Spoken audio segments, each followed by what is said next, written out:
Hello, friends, and welcome in. Once again, it's the Matt Murphy Radio Show underway for another day, just after high noon, 12:04 to be precise. Here we are, and here we go on Super Talk 99.7 WTN. It is Wednesday, January 3, 2020. Oh, look, for the first time this year, I put 2023 on my notepad instead of 2024.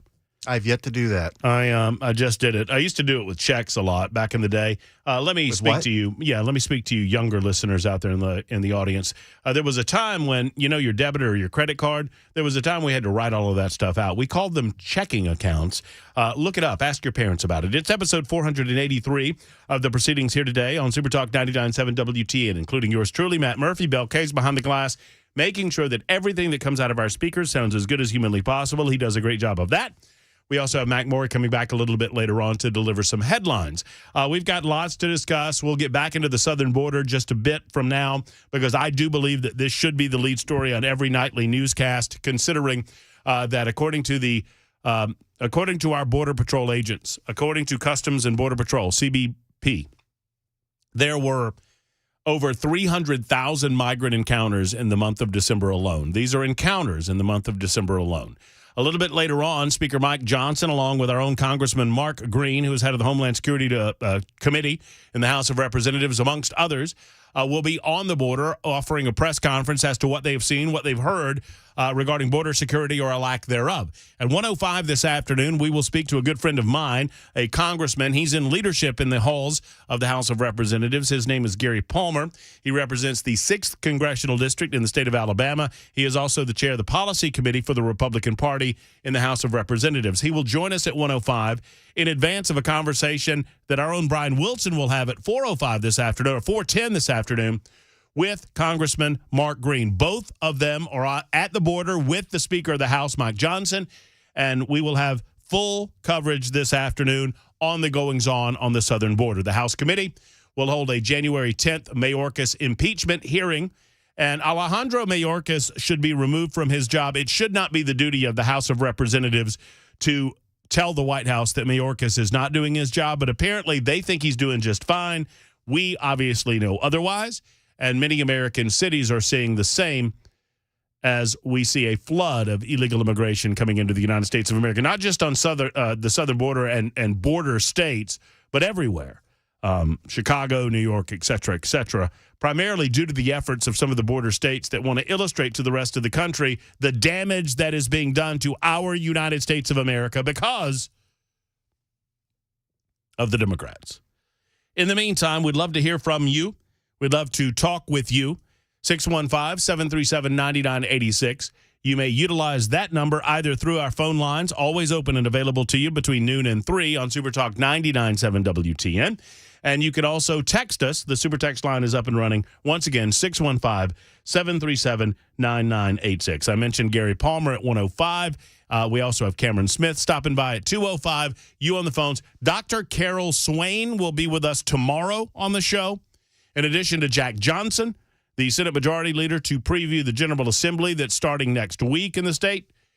We also have Cameron Sexton coming on, our own Speaker of the House, on Friday. Both of those gentlemen will be in studio, Carol Swain on phone.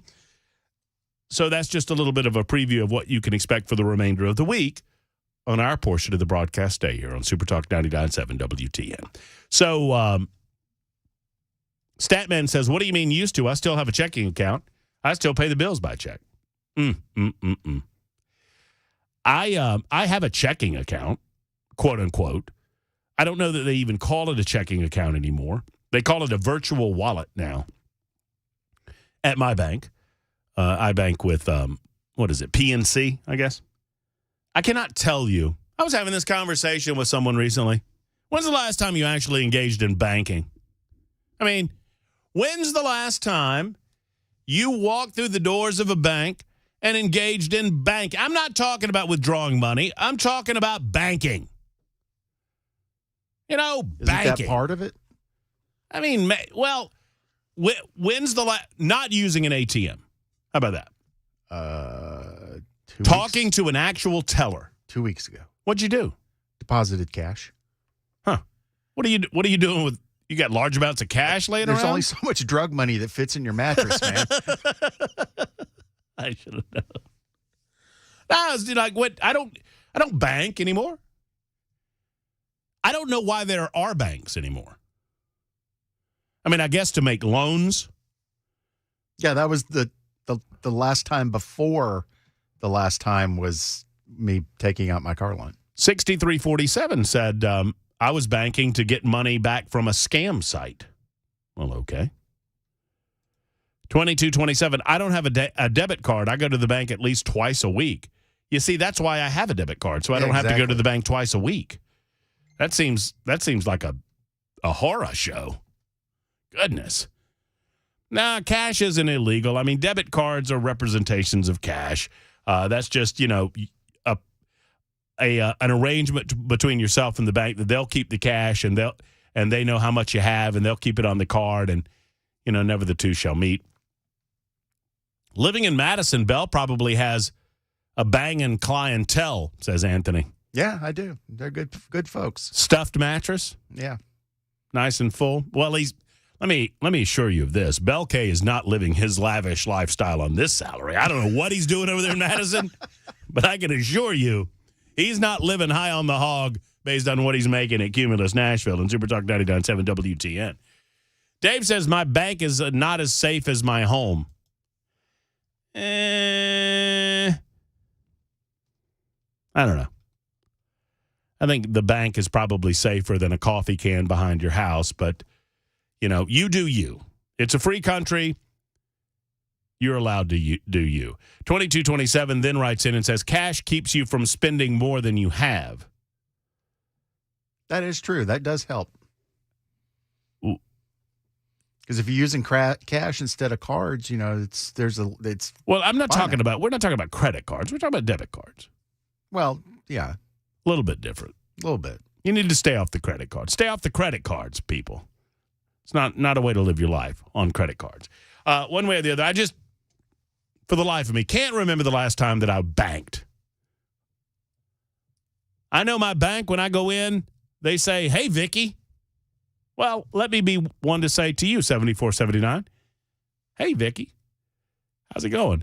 Banks are becoming less and less prominent in our local communities. I don't know if you notice, and it's because of my attitude about banking that I don't go into bank. And I might mildly judge you if you are regularly banking because you need to get with the modern times. Anyway, 1212, no Epstein files as of yet. It is expected that some of this will leak out a little bit later on today. I feel like we're setting ourselves up for disappointment. We're setting ourselves up for an internet chock full of conspiracy theories as to why we don't know this, that, or the other thing. I would also suggest to you, and I'm not one to pour cold water on this, I understand that Jeffrey Epstein was a scumbag of a human being that deserved everything he got at the moments that he died, if he is in fact dead, which there's now a conspiracy theory that he's not. Obviously, he was engaged in pedophilic activity, and we need to fully investigate that activity and prosecute anybody that was a part of it. Although, sadly, there are enough prominent people involved in this that I don't believe that will ever happen. That said, I don't know that we'll ever know the nature of this quote-unquote list that we're going to see. There are some Jane Does and John Does that are protesting with judges in this case as to what should or should not be released. At the same time, once all of this is released, I just want to temper your expectations here. I'm not saying that we should not investigate this fully. We most certainly should go where the facts are. However, when these lists come out, they're not going to tell you the nature of the involvement of the individuals on the list with Jeffrey Epstein. Believe it or not, Jeffrey Epstein was involved with certain prominent people outside of his life as a pedophile. For an example, or to the example of Donald Trump. The political left will and already is using Donald Trump as a pick on this subject. So we can't say anything about the nature of the over 50 trips that Bill Clinton made on Jeffrey Epstein's private jet, most of which were going to Pedophile Island. I can't reflect on that. But for a liberal saying, yeah, but Donald Trump. The whataboutism will be strong in this story because the vast majority of individuals involved in this story will be leftists. Very, very influential leftists. So we've got that to anticipate later on today. If any of that information comes out, we will most certainly bring it to you post-haste. We've got an update on the Maine and Colorado ballot blockage for Donald Trump. That continues, and we'll give you that update today. And the reaction to the Claudine Gay story is where we're going to start the show this afternoon. So this is as delicious as it gets. Look, as I said yesterday, this is not about Claudine Gay. This is about DEI. It's about wokeism. And it's about the lengths that the political left will go to defend what is obviously a failed model of oppressed and oppressor with regard to DEI and wokeism. There's a tremendous piece available online today that illustrates this. This piece is by Bill Ackman. And if you don't know who Bill Ackman is, he is a prominent individual that largely compelled this story forward in such a way that we are now seeing Claudine Gay resign her position as the head of Harvard. But Ackman has posted, and I'm going to read you some of this post with regard to what this is all about. It's about more than just Claudine Gay. This isn't a matter of getting a pelt here. Oh, we got a liberal, look. This isn't a matter of Harvard University understanding or learning the error of their ways. This is about wokeism and DEI and the results of said same. So we're going to cover that for you. There's also an incredible piece on the Associated Press, and I would be surprised. I've not looked over the last hour and a half. It would actually surprise me if the Associated Press has not edited this article by Colin Binkley and Mariah Ballingit, B-A-L-I-N-G-I-T, Ballingit, Ballingit. I'm going to read this piece to you in just a moment. It is delicious in its many errors, and I think it merits going over it in full. What we had was a woke administration and a woke university choosing a path of diversity, equity, and inclusion politics as opposed to finding the best person for the job. A job opening at Harvard University as president of said university. The selection was made about 6-8 months ago. Based on Claudine Gay's own testimony in front of Congress of the United States of America,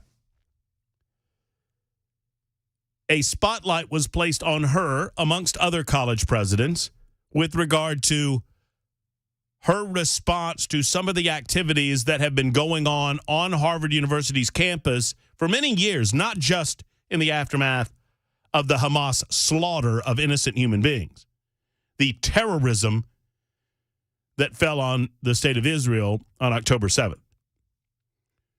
But it was her response, or a lack thereof, that led to others further investigating Claudine Gay to the point that it was discovered that Claudine Gay is not what she has presented herself to be. As a matter of fact, she's a thief.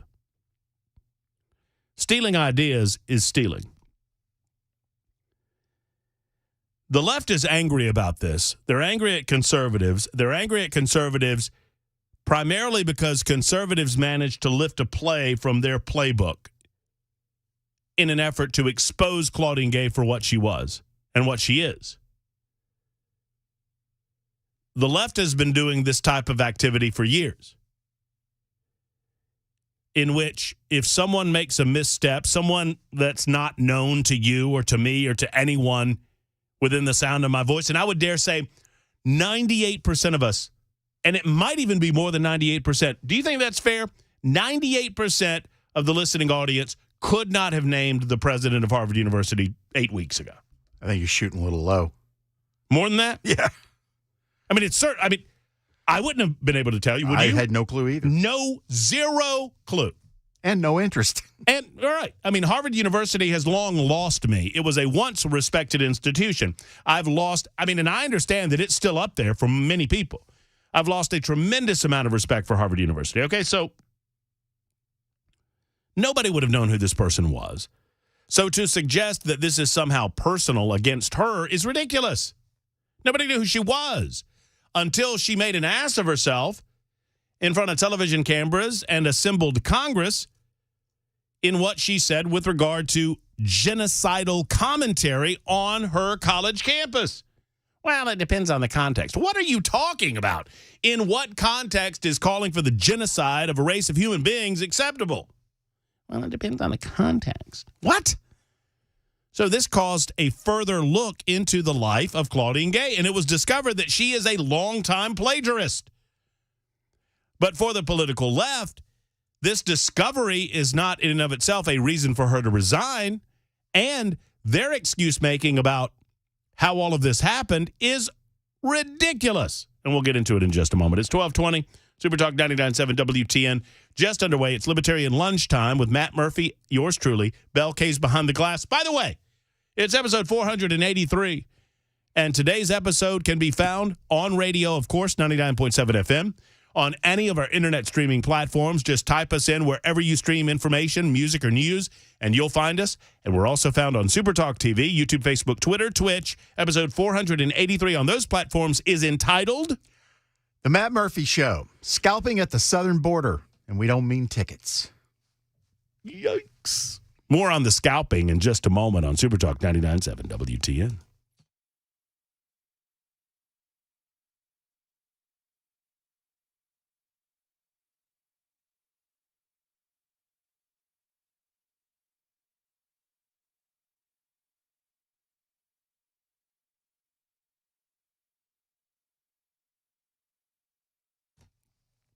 Hey, friends, it's Matt Murphy for Savory Spice. Man, they got us through the holidays, did they not? I mean, Savory Spice was there for us every moment of the holiday season, whether it was baking in the kitchen for family and friends, maybe it was cooking some delicious New Year's Day, a feast of collard greens and black-eyed peas. If you don't care for them, you needed to spice them up to make sure that you had them because, you know, it's tradition in the South. Well, Savory Spice had the spices that were there for you, and they still do. They have wonderful mixes. They have different soups. They have different recipes available at Savory Spice.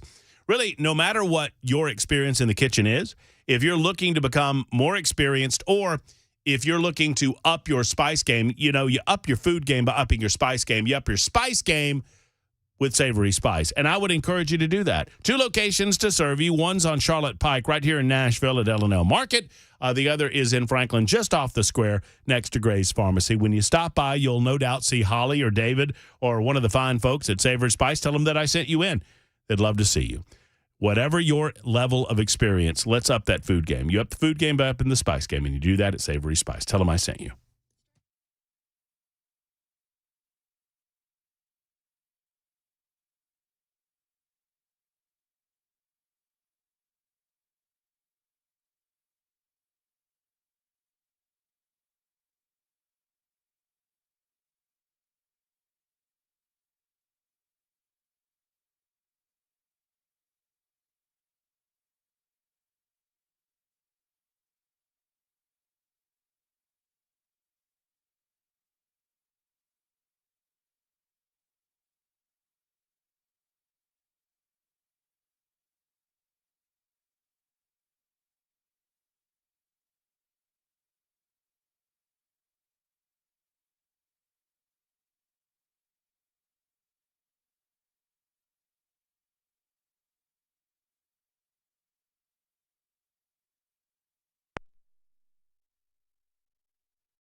Super Talk 99.7 WTN. If you'd like to get involved in the show, here's the way to do so. 615-737-9986. 615-737-WWTN.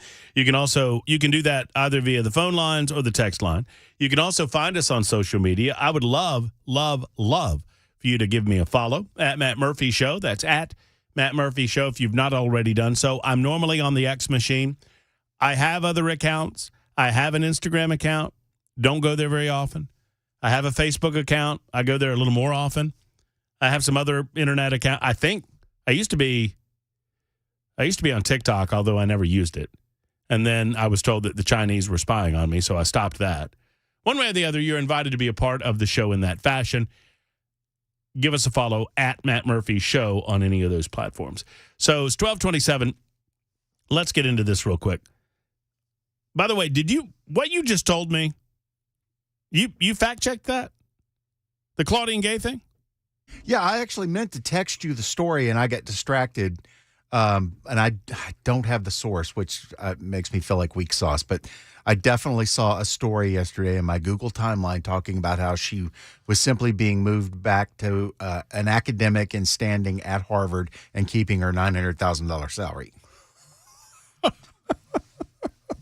Man. Liberals got it good, man. Because you and I were talking yesterday about what her golden parachute was going to be. Well, apparently it's keeping her $900,000 salary and keeping her position at Harvard. She's just no longer the president of Harvard. Here's the story as written by Associated Press. Associated Press at one time, even above and beyond the leftist media narrative, was considered credible. The Associated Press was considered one of the few nonpartisan and relatively unbiased media outlets that you could find. The Associated Press had some strict rules as to how you were to report things.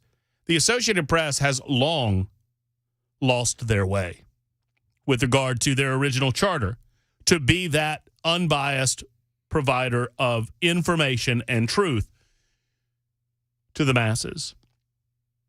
I'll give you the example. Headline, Associated Press. Plagiarism charges down to Harvard's president. A conservative attack helped to fan the outrage. Now, I want to say that this headline has been changed. Hold on a second. That's new. Let me do a little stealth editing on it. I think that might be stealth editing. I luckily have a screenshot. I screenshotted a couple of things when it came to this because I knew that this might happen. I don't think that was the original headline.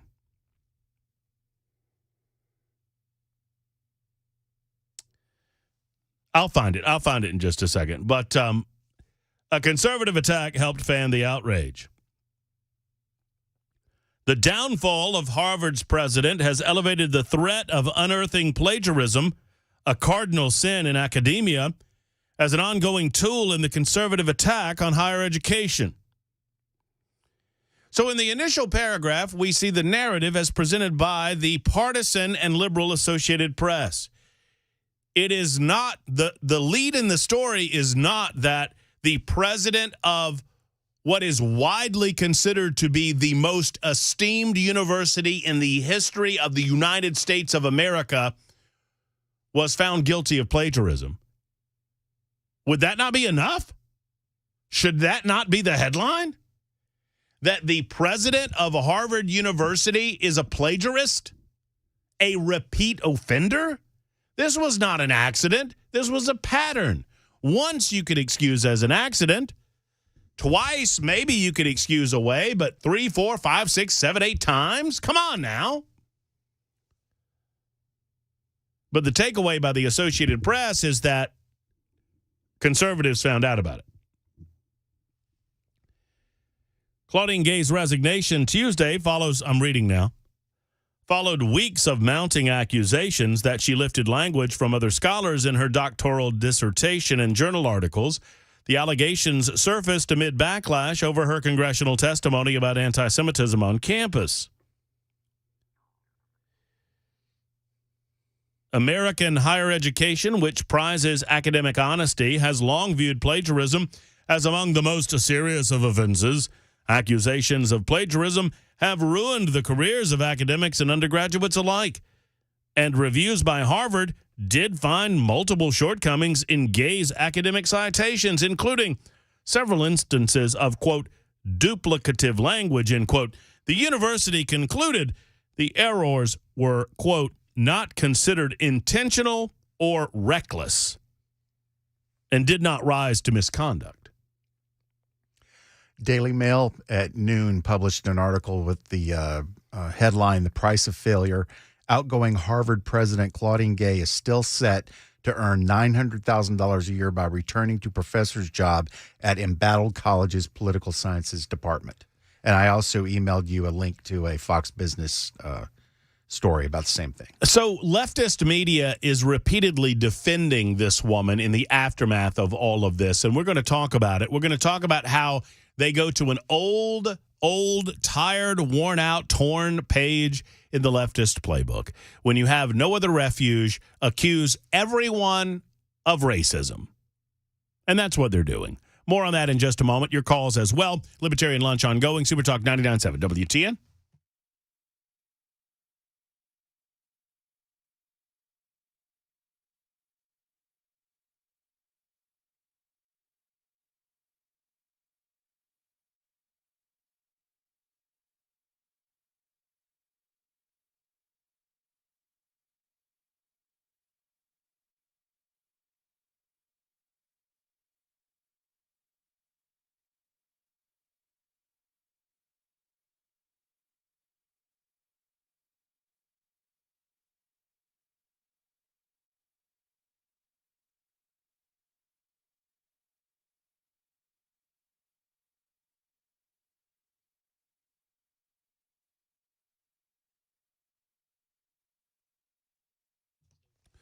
The world-famous Glock store is right down the road or online. Either way, we want you to join in with what so many others are doing, and that is become a member of the Glock store family. Hey, friends, it's Matt Murphy for McGill's world-famous Glock store. When I first came to Nashville and Middle Tennessee, I wanted a gun store. I needed a gun store in my life. I left a gun store behind in Birmingham, and it was time to find the biggest and the best, and I found it with McGill's world-famous Glock store. That doesn't mean that you pay more. As a matter of fact, you pay less. That doesn't mean that you have to sacrifice on selection. Obviously, they've got the best selection of Glocks, not just Glocks, but handguns and long guns in Nashville, Tennessee. Plus, more accessories than you can possibly imagine, including clothing for the concealed carry person in your life, to include ammo, to include other types of gear, and then there's the shooting rooms. I said shooting rooms. I didn't say shooting lanes. Why? Because they're shooting rooms. They're not shooting lanes. You live your life in rooms. You live your life in spaces that go beyond just a lane to shoot in, and so they conceived of a way to better train you in the event that you find yourself in a negative situation, and they do so on a daily basis with the Shoot 270 rooms. Find out more at shoot270.com. That's shoot270.com. Go in, sign up for training, get yourself a Glock, get yourself another weapon of your choosing, or perhaps shop amongst the accessories. Plus, they've got shipping all over the country. Just go to glockstore.com or shoot270.com to find out more. And when you do, when you stop by McGill's world-famous Glock store just off Elm Hill Pike on Airlane Drive, do me a favor and tell them Matt Murphy sent you to the Glock store.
Supertalk 99.7 WTN. It's oftentimes the reaction by the political left that is far more enjoyable and entertaining than the actual actions of what went down in any given story on any given day.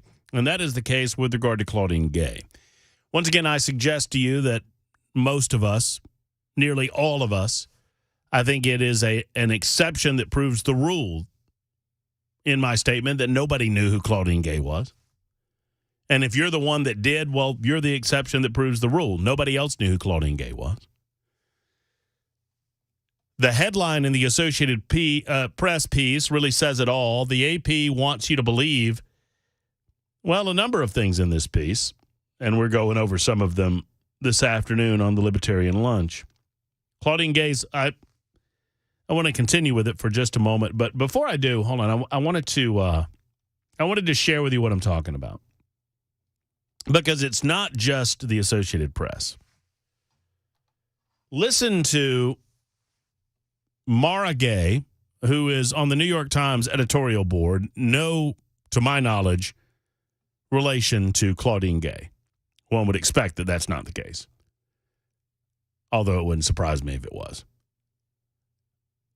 Mainly because MSNBC would not see the conflict of interest there. So this morning, on a television show, you know, I normally say I watch these things so you don't have to. I can't stomach this one. Morning Joe, Micah, whatever the hell her name is interviewing Mara Gay and wants to know what her thoughts are regarding the resignation of the Harvard president. Listen up.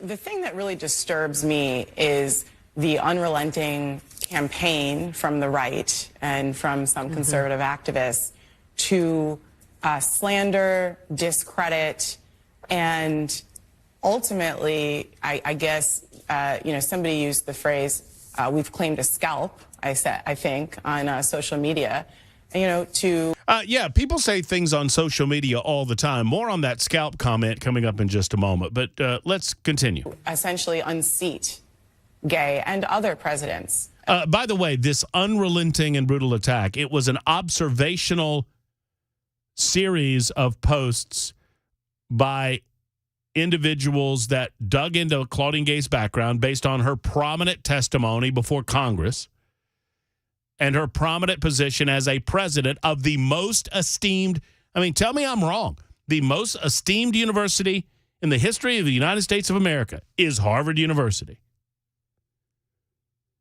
And this woman is president of Harvard University, so obviously she's going to have a lot of attention on her with regard to how she comports herself. Well, the spotlight descended upon her based on her inability to call genocide what it was. And that led to some investigating her background. By the way, this is the type of activity that leftists engage in all the time. I've had it done to me, right? Where you say something that is considered inflammatory, you say something that perhaps is even wrong, and leftists take it upon themselves to dig into every aspect of your background. I've had people on the left, anonymous trolls, rando trolls on social media, the X machine primarily, that have gone through my entire Twitter profile just looking for the thing that they think they can destroy me over. They do this all the time. The left does. And so when one of their own is exposed as an absolute fraud and a thief, they can't handle it. And so they have to call it an attack. An attack on what, pray tell, Mara Gay? Somebody used the phrase, we've claimed a scalp, I think, on social media, to essentially unseat Gay and other presidents as well, when they don't like, not just the handling of the horrific attacks on Israel on October 7th, the way that was handled on campus, but really anything else that they don't like about not just these presidents, but actually what they would call wokeism on campus. So this is really an attack on academic freedom. No, it's not an attack on academic freedom. It's an attack on wokeism. It's an attack on DEI. It's attacks on the methodology of DEI that leads to presidents like Claudine Gay to begin with, and they know that. But they have to defend DEI because their very existence depends on it. An attack on people who are pluralists and believe that you should bring people from all over the world together of diverse backgrounds. I'm sorry. So explain to me. So Mara Gay is suggesting that those of us who have called for Claudine Gay to resign her post as president of Harvard based on her plagiarism. She stole work from others. She's a thief. She stole a African-American woman's work. We talked to Carol Swain the day after this story broke. We will speak to her tomorrow at 1:35. Dr. Swain lives right here in Nashville, Tennessee. Dr. Swain had her published work stolen by Claudine Gay. She's an African-American female. Explain to me how that's an attack on diversity. Explain to me how that's an attack on pluralism. Explain to me how that's some sort of an attack on academic freedom. It is protecting the freedom of academics. It's protecting the sanctity of their work. You don't care about anything like that, do you, Mara Gay? You have to defend DEI and will to the death. By the way, these folks are not going to give up DEI willingly. They're going to be forced to give it up because it has created a dynamic that they benefit from, oppressed and oppressor. And that you actually have more scholarly rigor and more value. Hold on a second. Let me back this up. I want to make sure you hear this part of the comment from this morning's MSNBC. World together of diverse backgrounds, and that you actually have more scholarly rigor and more value. So Mara Gay is contorting herself to the point that in the midst of her answer, she suggests that those that are calling on the resignation of a known plagiarist are advancing the cause of less scholarly rigor, that the presence of Claudine Gay presents more scholarly rigor. This woman steals from the works of other people and claims it as her own repeatedly. Can be brought by having people from different backgrounds. This is an attack on diversity. This is an attack on... So Carol Swain, a black female, is attacking Claudine Gay, and that's an attack on diversity. Okay. And multiculturalism, and on many of the values that a lot of us hold dear.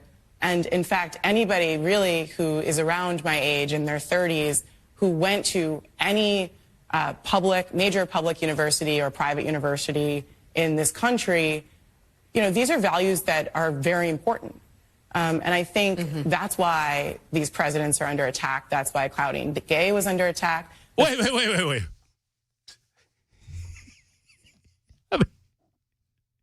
I want to regurgitate this just one more time. Explain to me why Claudine Gay was under attack again, Mara Gay. Who went to any major public university or private university in this country. These are values that are very important.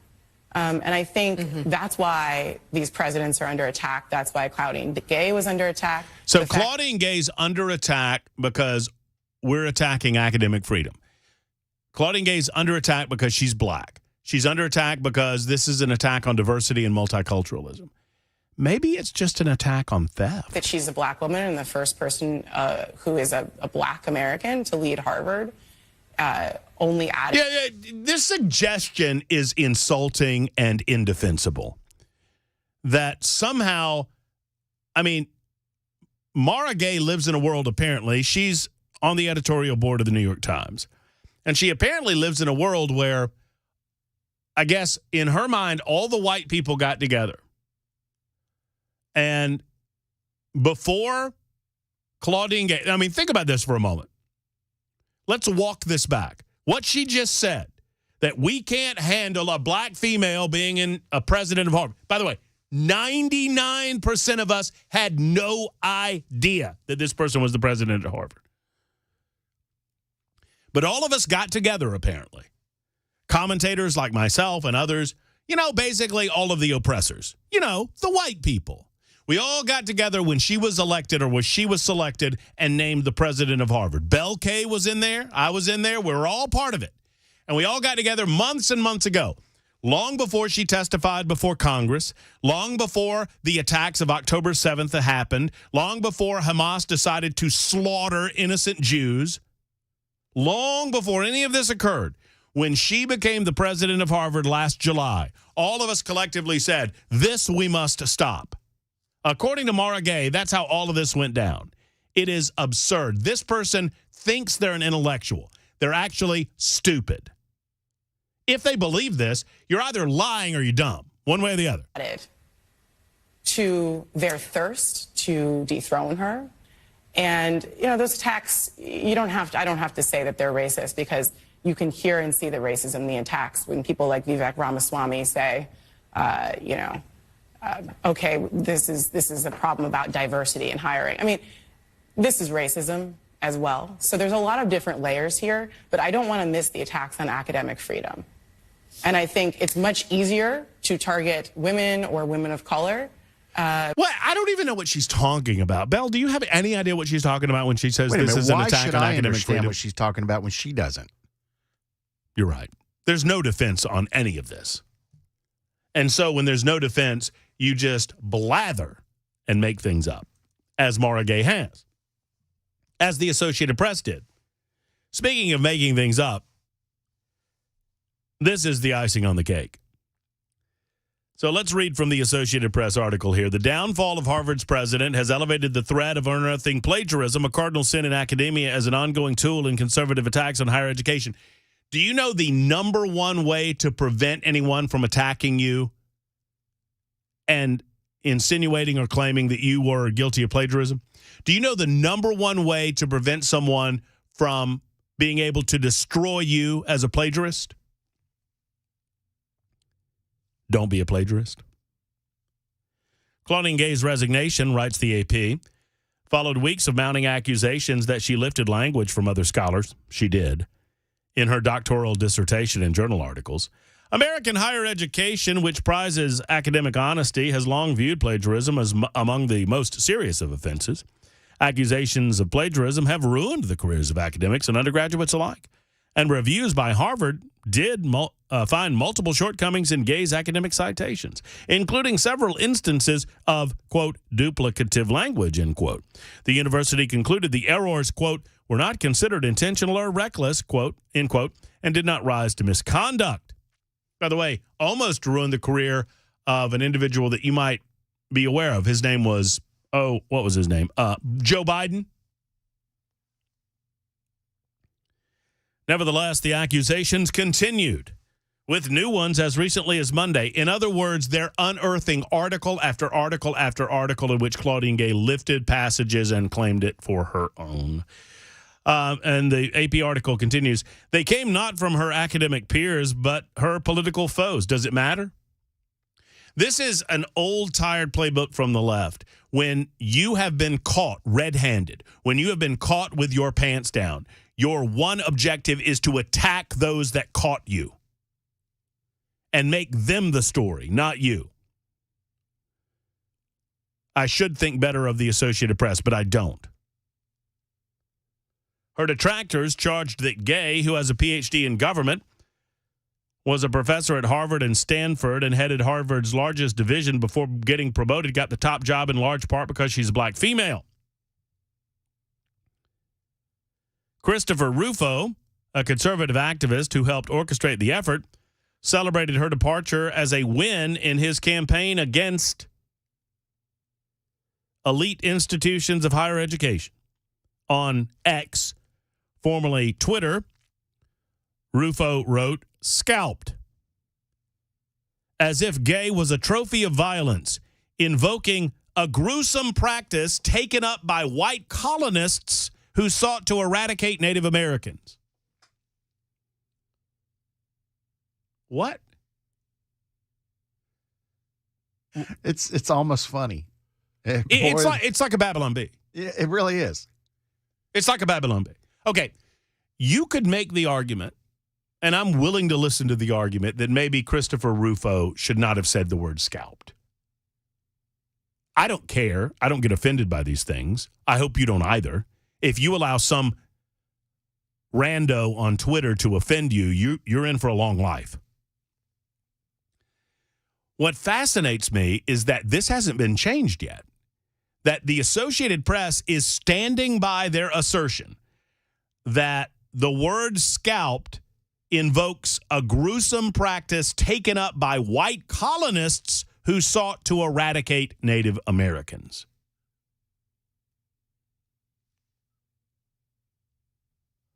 What in the hell are you talking about, AP? Anybody? Bueller? Anybody at all? We now live in a world where a once respected media institution can now make crap up. And they don't get called out on it. Well, they do by me. It's 12:53 on Super Talk 99 and you. Super Talk 99.7 WTN.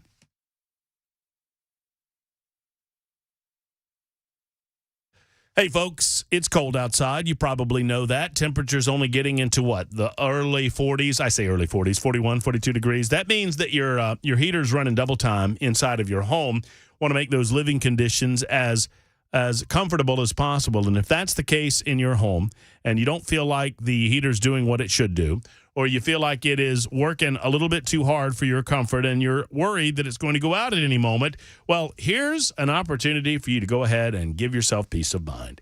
Call Jeff Eddy, an Efficient Heating and Cooling. If your heater's not ready, call Jeff Eddy, and he will help. Jeff Eddy or one of his team members will come out and they will diagnose the issue involved in your heater. They'll maintenance the unit. They'll find out what's going on in there. And if it's time to replace, you can trust that they'll tell you the truth about that. Now, if it's not, if they can give you a year or two, they're going to diagnose it and they're going to give you the lay of the land. They're going to say, well, we fixed it and you're all good for the foreseeable future. Or they'll say, you know what? We kind of put it together with, spit and twine there. We've got it fixed, and it's going to be stable for you, but this thing's going to go out eventually. They'll tell you that on some occasions, or they'll tell you, you know what, it's time. It's going to be cost beneficial for you to go ahead and make the move to a new Mitsubishi Electric or a Rheem, and they're a diamond contractor with Mitsubishi Electric, an Elite Pro partner with Rheem. Go ahead and go over to efficienthvac.net. That's efficienthvac.net. You can also dial 615-784-4424, 784-4424 for our friends at Efficient.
Okay, so I found the original. It's Matt Murphy. It's the Matt Murphy Show, Super Talk 99.7 WTN, 1258. Coming up in about 7 or 8 minutes, we will speak to Congressman Gary Palmer. He's on the southern border with a collection of other Republican congressmen, to include the Speaker of the House, Mike Johnson.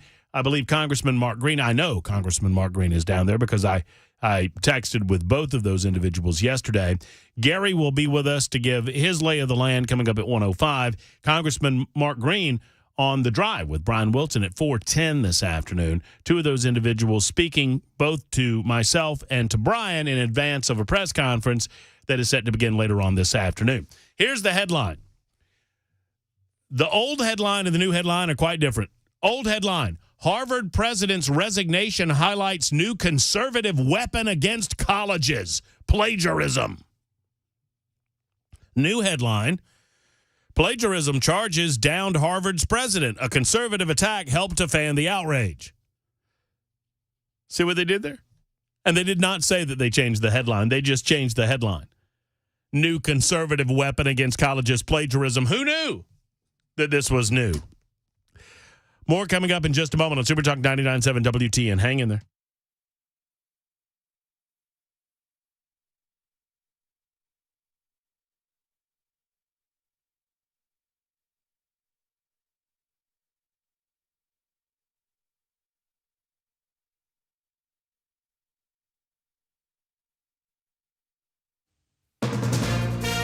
From ABC News, I'm Michelle Franzen. A group of GOP House lawmakers touring the Texas southern border today, putting bipartisan talks for a border security and aid package on hold for now. Speaker Mike Johnson is leading a delegation of fellow House Republicans to the border at Eagle Pass, Texas. At the Capitol, top Senate Democrat Chuck Schumer. It's very nice that they have a trip to the border, but the only way to solve this is here, working in a bipartisan way. The White House says bipartisan Senate talks on border policy as part of a Ukraine-Israel funding bill are moving in the right direction.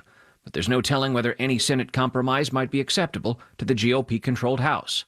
Stephen Portnoy, ABC News, Washington. Former President Trump's legal team will appeal the decision by Maine Secretary of State barring Trump's name on the primary presidential ballot due to his actions during the January 6th attacks. This follows the Colorado Supreme Court issuing a similar ruling. The 14th Amendment case is so far not having an impact on Trump in the polls, with less than 2 weeks to go before the Iowa caucuses. ABC's political director, Rick Klein, has more. Politically, nothing has hurt him at all. In fact, it only seems to have helped him. The one catch on all of this, of course, is that the voting hasn't started yet. Russia continues to launch airstrikes across Ukraine, but both countries today announcing a prisoner swap agreement. ABC's Tom Rivers is at the foreign desk. The deal, sponsored by the United Arab Emirates, is fairly large. Kyiv says 230 Ukrainian prisoners of war have returned home. Russia's defense ministry says 248 Russian servicemen have been freed from Ukrainian captivity. The exchange following other such deals earlier in the war, which is nearing the 2-year mark. Iranian leaders condemned the twin blast today at a ceremony honoring Iran's top general, Qasem Soleimani, killed 4 years ago in a U.S. drone attack. More than 100 people died in the explosions today. No one has claimed responsibility. You're listening to ABC News.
An announcement has been made that there will be a January 10th impeachment hearing on the part of the Homeland Security Committee, chaired by Mark Green, our own congressman from the state of Tennessee in the 7th District. Brian Wilson will be talking to Mark about his visit to the southern border. We will be speaking with Congressman Gary Palmer, who's on that junket as well. Congressman Palmer is the Republican Party policy chair in the House of Representatives. He's a member of leadership, and he will join us. He was expected to join us now, but they are just boarding a bus heading to the border. They're ultimately heading to an area where they'll do some touring, and then there will be a press conference later on this afternoon. That press conference is slated to happen right around 4:30. So let me just give you the lay of the land. We're covering this story for you extensively this afternoon. I will speak with Congressman Gary Palmer about what he's seeing on the ground. I will also ask him what he anticipates will be the policy position of the Republican Party moving forward, and if there's anything they can do in this election year to stop the absolute flood of illegal alien activity, the invasion that's going on the southern border. Then later on this afternoon, our own Brian Wilson, of course, on the drive, we'll have Congressman Mark Green on. That's expected to happen right around 4:10 or so. Congressman Green will speak to some of the same information that we'll hear from Gary Palmer about. And then expected around 4:30 or so, there will be a press conference. And I don't know. I think Mark will be with the Speaker of the House at the time that Brian is speaking to him. Brian and I were talking earlier today, and I fully anticipate that Brian. Well, I don't want to get in front of the parade here, but I expect that there will be an ask. Look, if the Speaker of the House is there, might as well get him on the drive with Brian Wilson, right? I mean, if he's there and Mark Green's there and Brian's there, why not? Let's see. We'll all see together later on this afternoon. Once again, that press conference expected to be around 4:30. A White House press briefing is coming up a little bit later on. We will continue to now, wait a minute. Hold on. This thing's been moved up, I believe. I'm just looking now that that press conference is expected to be at 2:30 this afternoon, not 4:30. I thought it was 4:30. Now I'm hearing 2:30. A GOP presser at the border. So if that's the case, we'll carry some of that live on Super Talk 99.7 WTN on the Matt Murphy Show, because I got a little control over that. In the meantime, speaking of Mark Green, Congressman Mark Green responded to insinuations and allegations of insider trading, stock trading, with regard to a report that came out from the website Unusual Whales. Unusual Whales, charged with the duty of monitoring stock and various market trading on the part of our elected officials, and whether or not it rises to the level of some sort of conflict of interest for them to have insider information with regard to how the government's going to handle certain businesses and whether or not they invest in said businesses. For his part, Congressman Mark Green has responded emphatically that he has no knowledge of any of his investments. If you've not heard the story, there was a report that came out recently. It was yesterday, and we talked about it on the show yesterday, and I posted it up on my social media platform, where several congresspeople have beaten the market. It was breaking news from the Twitter handle Unusual Whales. I've just released the full report on politicians trading in 2023. Like every year since 2020, U.S. politicians beat the market. And many in Congress have made unusually timed trades, resulting in huge gains. Here are the top performers of 2023. Congress versus the SPY, which is the stock average. A Democrat, Brian Higgins, beat the market by 238%. Mark Green came in second, our own congressman of the 7th District, by 122.2%. There are others like Garrett Graves and Seth Moulton, Ron Wyden, John Rutherford, Richard Blumenthal, all of which who have beaten the market by considerable numbers. These are Republicans and Democrats alike that have outperformed the market averages by a considerable measure in 2023. So as you might expect, this post is making waves. I reposted it from Unusual Wales and said congrats to all of these politicians who just happen to appear incredibly savvy or happen to appear to be incredibly savvy investment strategists. Way to go. Well, I will tell you that I heard from Mark Green's office, and they issued a letter, and I have posted that letter on social media at Matt Murphy Show. After an insinuation that he used his office for personal gain with market trading, Representative Mark Green has fired back with some receipts. The receipts come in the form of a letter presented to him or presented by him to his investment firm that was dated June 18th of 2020 and as written as follows. Dear blank. Now, the recipient of this letter has been blacked out, redacted. Mark Green's address, I guess, has been blacked out and redacted. And the individual to whom this letter has been addressed has been blacked out as well. But the rest of the letter is complete. And this is what it says. Dear blank. Please accept this letter as written authorization for you to initiate investments on behalf of my wife and me. As a member of Congress who seeks to preserve the public trust, I will not be providing any input on how to invest our funds. And you are to disregard any input if you do receive any. You have the trust of our family to make wise financial decisions on our behalf. Please also file the required periodic transactions report as required by the Stock Act and congressional ethics rules. Thank you, Mark E. Green, MD. And that was written June 18 of 2020. I will, because I trust Mark Green, take him at his word that he has no knowledge about his transactions. The next time that we speak with Congressman Green, and hopefully it will be soon, I know that Brian has a conversation going on with him this afternoon, I will ask Congressman Green a very simple question. Who is your investor? Who did you write this letter to? Why wouldn't you tell us? If this person is that good at making financial decisions, one would think that we would want to highlight his incredible year that was 2023. I don't doubt that Congressman Green is telling us the truth. And I don't doubt that he would be forthcoming in who he has chosen as an individual that he believes in and he trusts enough. Who has Mark chosen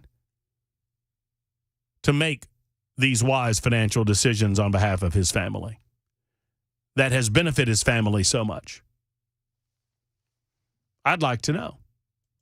I bet you would too. So we anxiously await that answer. 615-737-9986. Ben is next up in the borough. Thank you for holding, Ben. How are you, friend? Hey, I'm fine. How y'all doing? I'm doing great, man. What's on your mind? A friend of mine said to me this morning, why don't we just take everybody that's coming across the border illegally and register them as Republicans? Yeah, they'd crack down on southern border security mighty quick if we did that, wouldn't they? I think Biden would be there tomorrow. Yeah, I believe in that. No, you're right. If there was a suggestion that more rather than less would vote Republican, I guarantee you they would crack down on southern border security as well. There's no question.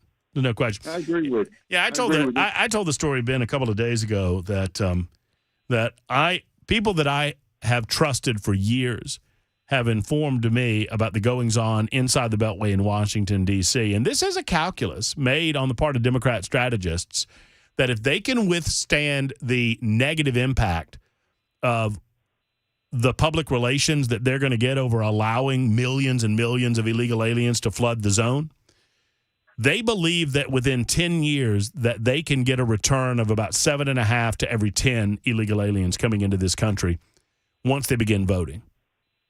They believe that. They're gambling. That might be true. Well, let's see if that gamble pays off. I think we're going to find out November of this year whether or not that gamble pays off. I believe that. You know, I'd like to think the folks that are coming in illegally are at least smart enough to come here. Oh, I didn't want to interrupt you. Is that they're at least? Yeah, I'm just thinking they must be some of the smartest people in Mexico. If they can't make it there, naturally they would want to come here. Well, I mean, I've long said, and Ben, thank you for the call, and thank you for listening to the show, and I do appreciate the pithy nature and the acumen of your call. There but for the grace of God go I. I mean that.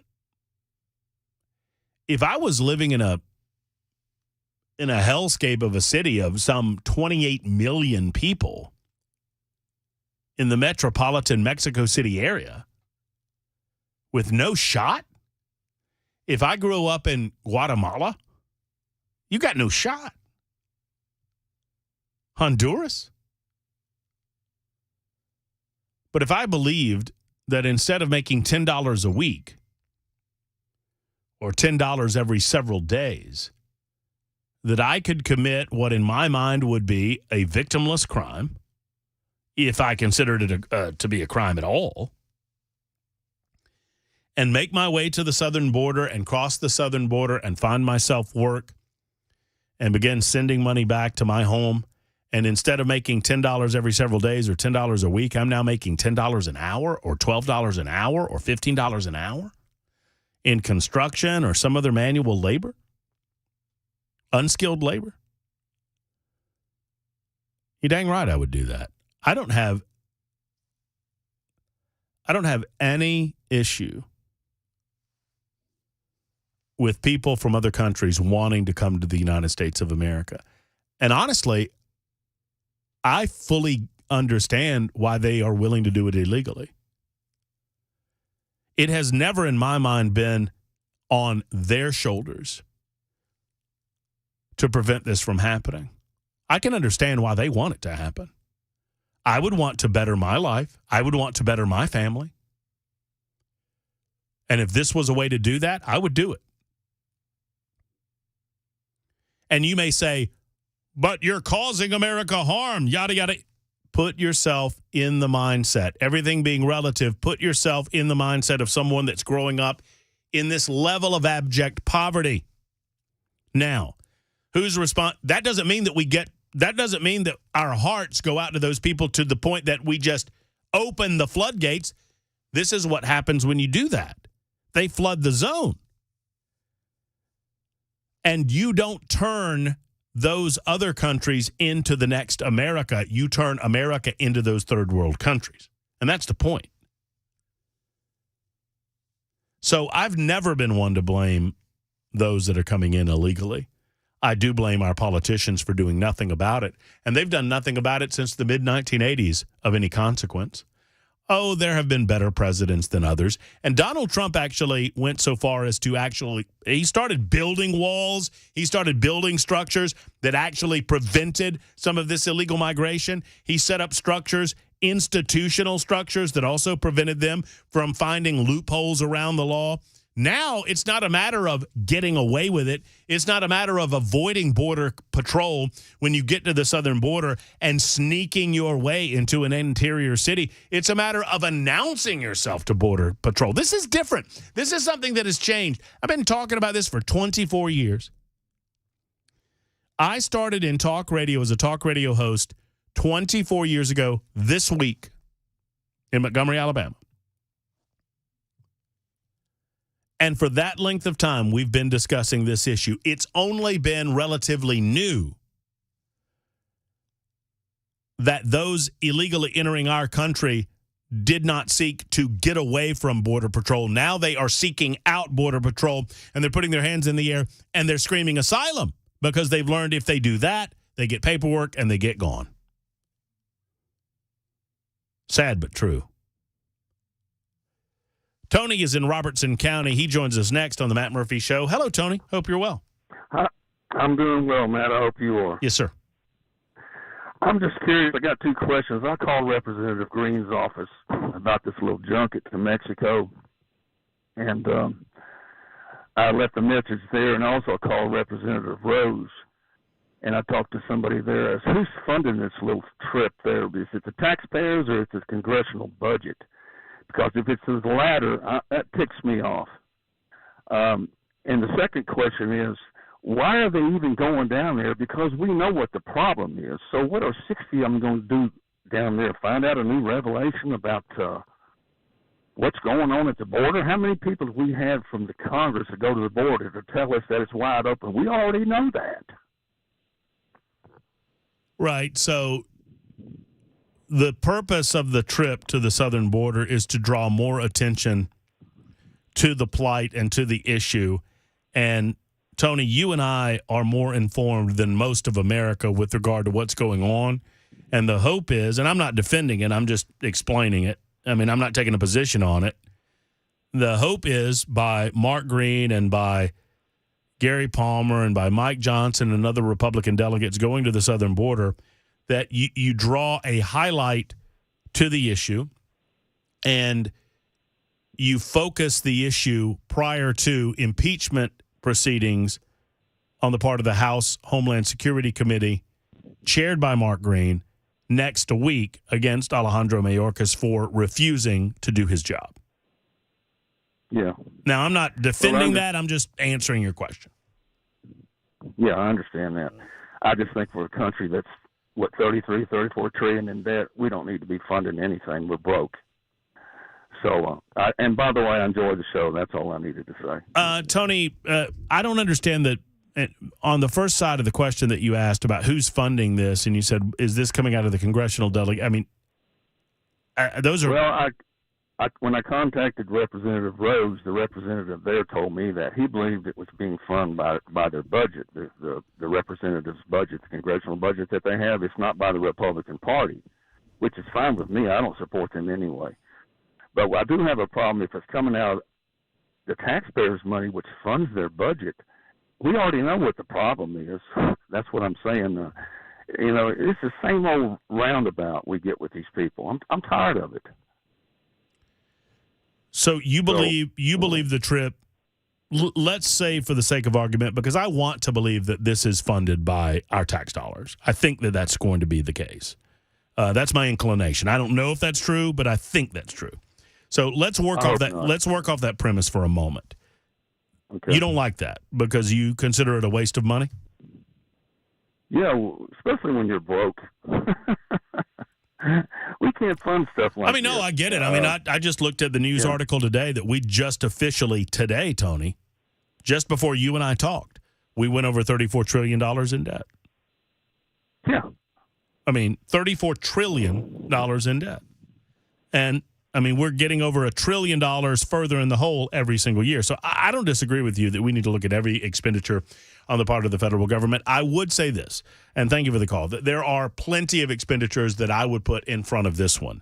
Because at very least, if this manages to highlight the serious nature of the problem in a way that has not been highlighted, I don't know if that's going to happen or not. Tony, you could be exactly right. This could just be a lot of sound and fury signifying nothing. It could lead to nothing. But it is setting the stage for an all-out assault in 2024 on the Border Patrol policies, the ridiculous lack of security at the southern border that exists under the Biden administration. Their desire is to conflate Border Patrol with immigration policy. They want to suggest that because we've not had a change in immigration policy, that doesn't give them an ability to do anything about the southern border, which is Bravo Sierra. Total bull caca. And anyone with a brain knows it. So I will forgive this expenditure if it is taxpayer funded, in as much as at least it's trying to highlight to those dunderheads who aren't paying attention the serious nature of what's going on our southern border and all across our country. 123 Super Talk 99.7. We'll speak to Gary Palmer about it at 1:35. He had to move our interview from 105 to 135 because he was on a bus heading to the southern border. I believe that press conference is expected at about 2:30 today, our time. And we will carry portions of that for you live if that be the case. It's 123 on Super Talk 99.7 WTN.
Gary Palmer at 1:35 this afternoon just confirmed via text. Around 2:30 or 2:35, thereabouts, there is an anticipation of a press conference. At least that's what Fox News is reporting right now.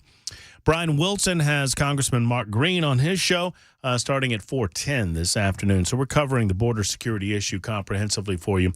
Previous caller, I forget his name. Dadgummit, I'm horrible about this. I have the name and then the name. Was it Ben? It was the last caller that I took Was that right Ben? before the break. Was it Ben? I think maybe. Well, I've announced that I've forgotten. I'm going to go with Ben then. I don't think it was Ben. I think I would remember Ben. One way or the other, the caller has a point. Is this not a waste of money? To do a public relations press conference on the southern border. Look, I can understand why some would consider it a waste of money. There are a lot of other wastes of money. I mean, frankly, I could start in Ukraine and go from there. I would suggest that the ridiculous amount of money wasted with regard to border patrol security and the manner in which the Biden administration is executing their duties, their purpose is not, understand, the Biden administration, know this.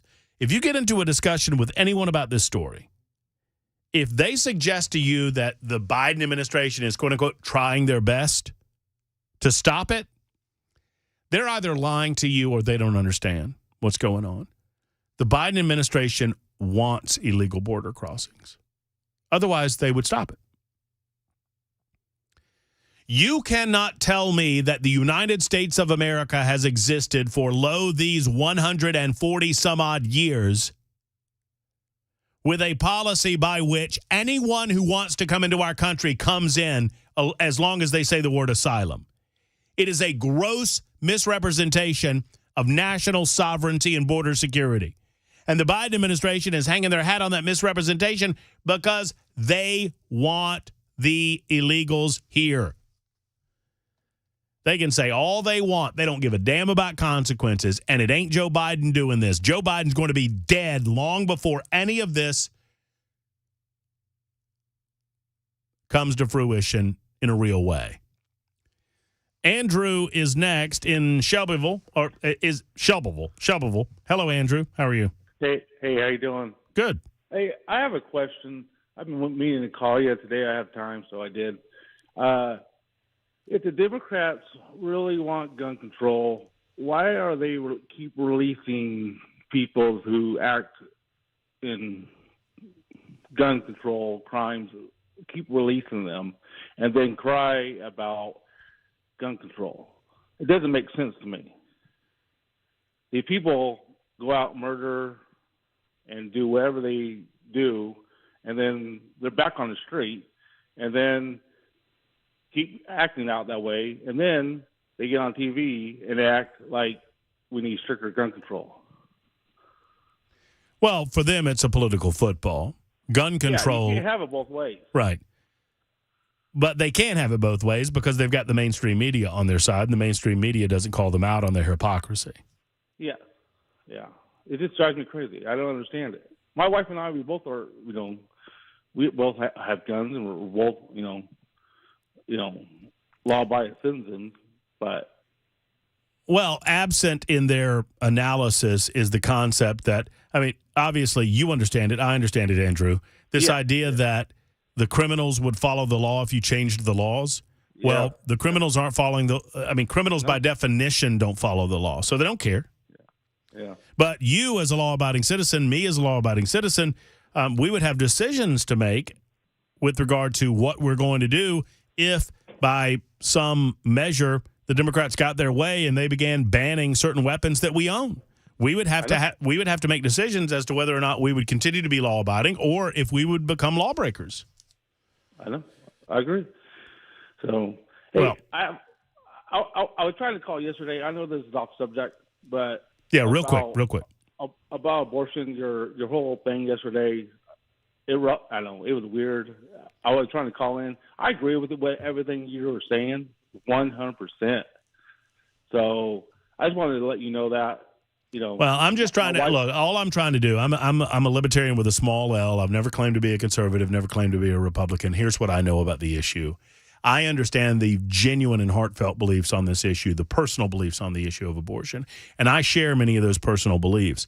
But I also understand that you've got to convince others that don't feel like you do and feel as strongly as you do from a religious perspective that your way is the best way. The way of life is the best way. You do that with kindness and love. You don't do that with anger and meanness. That was my entire point. 132, Super Talk 99.7, WTN. Stand by.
Super Talk 99.7 WTN, Matt Murphy and you. Thank you for being with us. 136.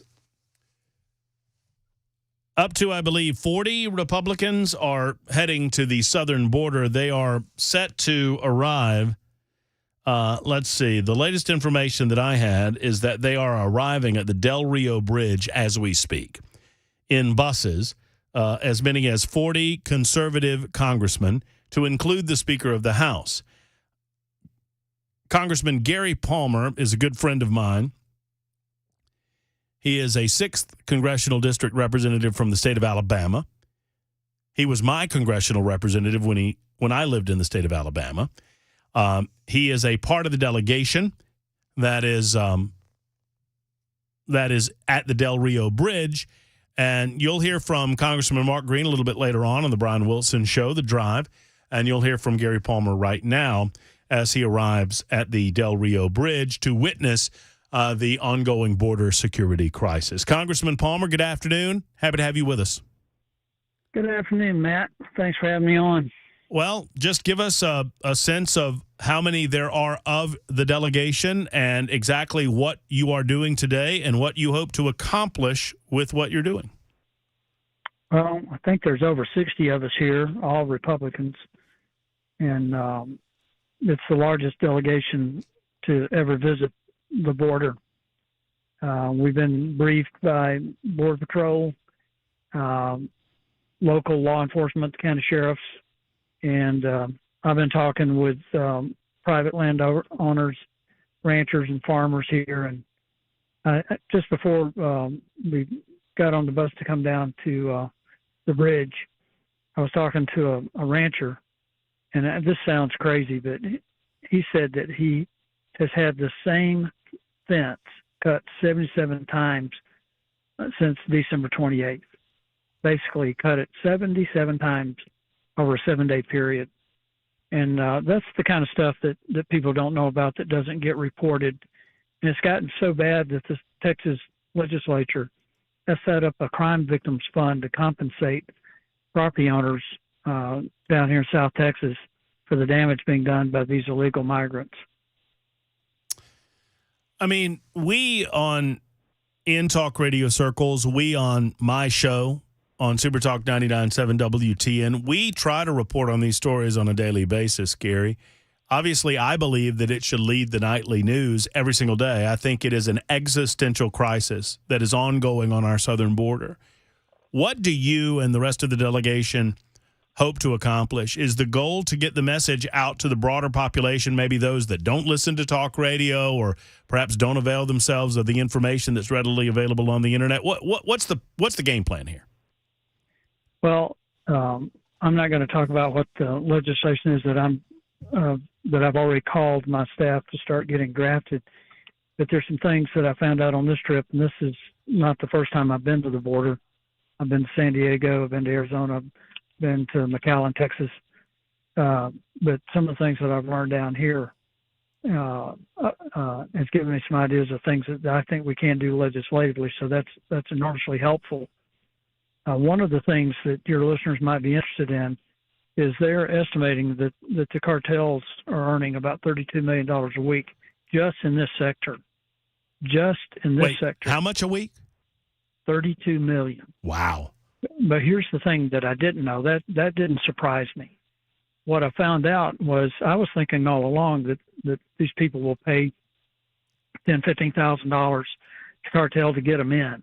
I did not realize that they basically are holding these people as slaves once they get here, and they're requiring them to pay off a debt that takes these people, once they get into the United States, 8 to 13 years to pay off. That's how extensive the cartel networks are throughout the United States. Once these people get in the country, you think they could, slip off into Chicago or Philadelphia or someplace like that and just disappear, and the cartels wouldn't have access to them. But that's not the case.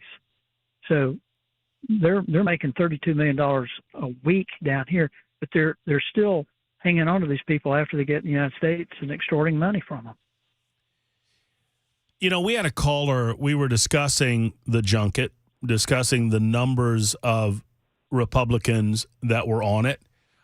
This has to be one of the bigger trips to the southern border, at least in my recent memory. Maybe I've missed one. And a previous caller was frustrated with the amount of money that's being spent on even something like this. And I wanted to give you an opportunity to speak to it. I mean, we're obviously spending some taxpayer dollars on this trip. Well, I don't want to presume. I assume that it's taxpayer dollars. But how do you justify the expenditure of this money in the long term with regard to this issue, the importance of this issue, and how potentially we are going to save a lot of money in the long run if we do the right thing and secure our southern border? Well, I think we can secure our southern border. We did that during the Trump administration. I mean, that was a demonstrated success. I think what you're dealing with, and I'm going to read something to you from something that was handed out by the county sheriffs down here. It's called Operation Lone Star Task Force. And I'm reading this verbatim. It says, if one believes that the federal government is attempting to stop illegal immigration and cartel commerce coming across the border, the efforts of the government can only be seen as one of the most miserable failures in the history of U.S. law enforcement. If one believes that the federal government wants this, is encouraging the illegal activity, or is complicit in cartel activities, their efforts are an overwhelming success. Either way, the failures of the federal law enforcement are beyond our control. So they're going to focus on what they can do. And these local sheriffs make no attempt to hide their contempt for the Biden administration and their view that the Biden administration wants this. I mean, I've made the statement, Congressman, and Congressman Gary Palmer is with us. He is a part of leadership for the Republican Party. He is the chair of the Republican Party Policy Committee, and he is down at the southern border as we speak in anticipation of a press conference expected a little bit later on this afternoon with himself, Homeland Security Chairman Mark Green, Judiciary Committee Chair Jim Jordan, and, of course, Speaker of the House Mike Johnson. I'm on record as saying that the Biden administration's goal is to not secure the border. Their goal, it seems to me, is to make excuses as to why they do not or cannot do their job. They want, it seems, based on their actions, more illegal alien activity in the United States of America. Am I wrong? No. Again, talking to the local law enforcement people down here, they believe that this is exactly what the Biden administration wants. Mark Green, chairman of the Homeland Security Committee, whom you just mentioned is going to be on with one of your colleagues a little bit later, I think they've just announced that they will be filing articles of impeachment against Mayorkas. This really applies broadly to a number of people who are responsible for this. I mean, you've got Vice President Harris, who is the border czar, who's never been here. You've got President Biden, who's never been here. I don't think Mayorkas has been down here. So I think there's no question that this is what they wanted. And it is, I think, has become an enormous national security threat. Gary, you're one of the smartest people in Congress that I know, and one of the most humble. So I'm sure you don't like me saying that, but it's true. And the Biden administration. Well, it's a low bar sometimes. Well, I mean, yeah, well, that's true, actually. I might could pick his name out of the phone, but whatever. So the Biden administration continues to claim that there's nothing that they can do. That if someone shows up and finds a border security agent, I mean, this is our perception here in Nashville, Tennessee, right? That if an illegal alien comes across and they find an agent and they say asylum, which they've learned to do, that the Biden administration, there's nothing that they can do to prevent entry into the United States. Is that true? It's a bold-faced lie, because there are Mexicans trying to enter here that are claiming asylum, and they get sent back to Mexico. We send the Mexicans back. The people who actually want to come in here and actually work, it's the Venezuelans and people from 160-something other countries. Over 3,000 Chinese nationals have been picked up at our border. And they claim that when they say they're seeking asylum, we have to take them. That's not true either, because under international law, Mexico will provide asylum. So they're not required. Not only they're not required, they're not supposed to let them be admitted in the United States, because they can get asylum in Mexico. If this constitutes an invasion, I would suggest that invasion insinuates an attack. At what point would you have you already considered the possibility of utilizing our National Guard or even our military on the southern border? Well, that's part of what I'm talking to my staff about. How do we facilitate that? And I don't want to go into a lot of detail, but I do think that's something that I'm looking into, and that I think we should seriously consider. I think that the states have a right to defend their borders. I don't think the states should be subservient to the federal government. I think this is a gross violation of the state's authority under the 9th and 10th Amendments. So I think we've got to rethink this. But I want to go back to President Trump and how he approached this. He put tremendous pressure on Mexico to not only take more responsibility for their northern border, but also their southern border, so that these people coming from Central and South America and other countries would not be admitted into Mexico across their southern border. And under President Biden, Obrador has absolute contempt for Biden. There's still some collaborative efforts going on. But the bigger issue here is whether or not we're going to have the next administration empower people who are willing to take on the cartels, because the cartels are really at the center of all of this. Well, and speaking of the cartels, let's talk about the possibility of utilizing special ops or our military personnel to do that fight. I feel as if, and Gary, you knew President Trump. You had conversations and still know him, obviously. As president, you had conversations with him about this and many other issues. I get the feeling that, and it's speculation, sure, but were he still president, there would be phone conversations with the president of Mexico, and those conversations would go this way. You have to handle this. These drug cartels need to be handled by you, or they're going to be handled by us. And you tell me which way you want to do it. But one way or the other, we're going to shut this down. That's the feeling I get. Am I right? Well, I am absolutely confident that within the first couple of days in office, President Trump in his second term will be on the phone with the president of Mexico. Now, I won't project what that conversation might be like, but I'm confident that there will be a conversation. Are there any conversations along those lines, to your knowledge, going on with the president of the United States currently and the president of Mexico? Well, apparently not. Obrador, president of Mexico, has become a real problem. He's aligned himself with Cuban, the leaders in Cuba. And, fortunately, his term ends at the end of this year. I'm hoping and praying that a conservative can win down there. So we'll see. But what we need to focus on right now is electing the most conservative majority we can in the House of Representatives. We need to increase our majority in the House. We need to get the majority in the Senate, and we need to get a Republican in the White House. And I think it'll be President Trump, because I think he'll do things that most other people won't do, and that we don't have time.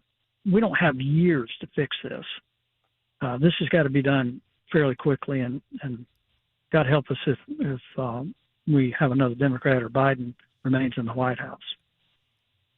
There are several of my listeners, not the majority, obviously. There's a lot of support for highlighting this issue, more so than it's already been highlighted. But I think many of us who listen to talk radio, who engage in this format, we are too close to the forest to see the trees. And I respect the desire that you have, that Mike Johnson has, that Mark Green has, and others in highlighting this issue in a way that it cuts through the clatter. But some are calling it a dog and pony show. Some on the line are saying that this is just another photo op. Cut through that and tell me what you want to accomplish in, 40 minutes or so when the press conference happens. What do you hope the message is to the American people? What do you want the American people to receive? Well, we didn't come down here for a photo op, I can assure you that. I came down here to talk to people who are suffering the consequences of the Biden administration's open border policies. The farmers and the ranchers and the local law enforcement guys, they're absolutely overwhelmed. The interesting thing, Matt, is that when we make these trips, you'll notice that there are hardly any border crossings today, where there've been, 10,000 a day in some cases, or 5,000 a day in some cases. That's not happening now. So if we haven't accomplished anything other than the fact for yesterday and today, the numbers are way down. That might be somewhat helpful. But the bottom line is we have to come. If for no other reason, so that the local people down here know we're listening and that we're engaged, because they're getting overrun. So I think it's extremely important that we come down and have these visits. Frankly, I think having 60-something members come down, while it's the biggest group ever to come down here, I think we need to come down 1, 2 at a time, because you can get more information that way. But we've got to make this case to the American people. Well, if I have any advice, and I wouldn't propose to give it to you or supposed to give it to you, but if I have any advice, I see that the White House is intentionally conflating immigration policy and border security. They've been doing this for a long time. Yeah. And I think that confuses the American people. They claim that there's not anything that they can do about what's going on now because, quote unquote, Republicans refuse to negotiate on immigration policy. That's different than border security. Am I right? Well, I know this will be shocking, but the Biden administration is lying to the American people. This has nothing to do with immigration reform. This is all about opening our borders, and it's not just the southern border. They're starting to come across the Canadian border, not in anywhere near the numbers. But this is all about this progressive, far left extreme view that America should have no borders. It is the deconstructing of our culture. And it's being played out right in front of everybody's eyes. And if you've got listeners out there that don't understand this, then again, I don't know what it will take to get people to wake up to what's actually happening to our country. Gary, thank you for your time. We expect the press conference in about 40 minutes or so?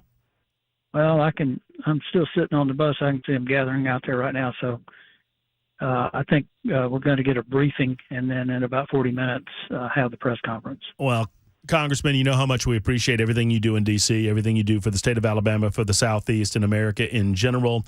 I would note, to end on a lighter note, that you are leaving and Cameron Smith is coming, so the quality of the broadcast is going to go down precipitously in the next few minutes. That's hurtful. Well, I appreciate you having me on, and you and Cameron can have a very engaging conversation. Well, I've enjoyed ours, and thank you again, and be safe down there, and we look forward to talking to you the next time. Take care. All right. Thanks, Matt. There's Gary Palmer, a good friend, and, he was my former representative in the 6th Congressional District. He's also part of leadership. He's on the policy committee, and he most certainly can affect the policies moving forward in 2024 and beyond with regard to border security. There's a press conference that's expected in about 30 minutes or so, and we will carry that for you live as we are able on Super Talk 99.7 WTN. Back in a moment.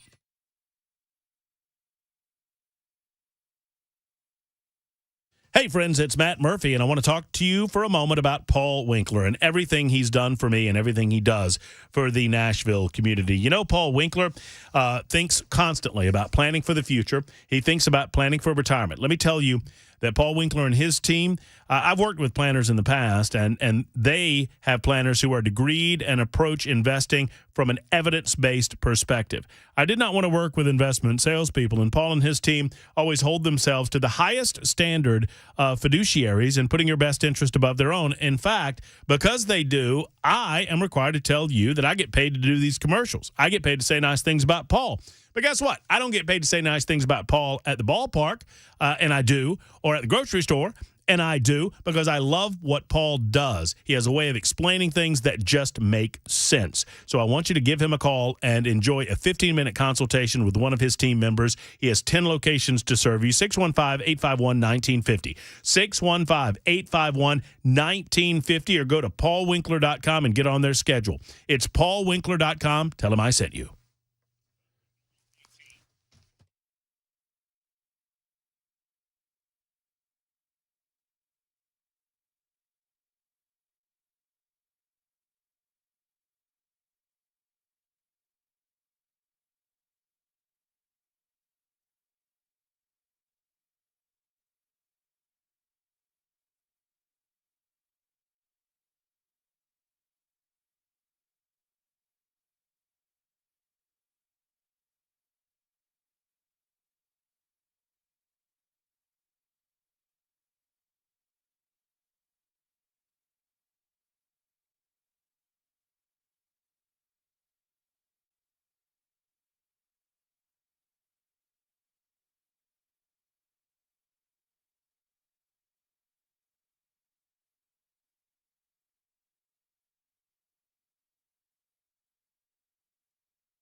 Super Talk 99.7 WTN. Coming up in about 30 minutes or so, the anticipation is the press conference will begin. Congressman Gary Palmer joining us for a few good minutes. Don't forget, coming up at 4:10 or thereabouts this afternoon on The Drive with Brian Wilson, Congressman Mark Green will join Brian to talk about some of the same subject matter that we have brought up this hour on the Matt Murphy Show with regard to the southern border.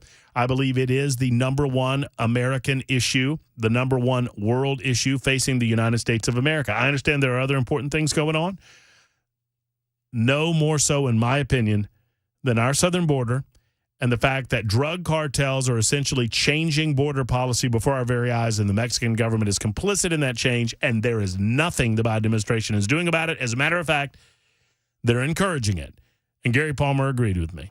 We'll find out where Cameron Smith is on these matters and other things coming up in the final hour of the show. Plus, we will carry some of that press conference for you live as it happens on Super Talk 99.7 WTN. News time now with Mac Morey over in the news closet. It's Super Talk 99.7 WTN. Sit up straight!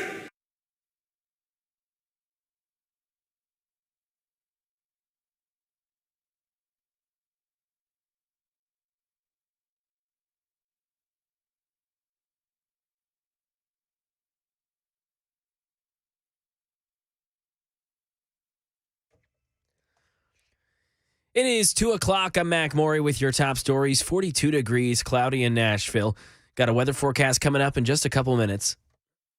As record crossing numbers are being recorded at the southern border, over 302,000 in December, a delegation of about 60 Republicans are now at the southern border to be face-to-face with the crisis. One of those is Alabama Representative Gary Palmer, who joined the Matt Murphy Show today and discussed what he's seen.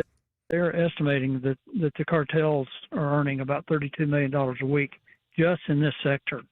What I found out was I was thinking all along that these people will pay $10,000, $15,000 to cartel to get them in.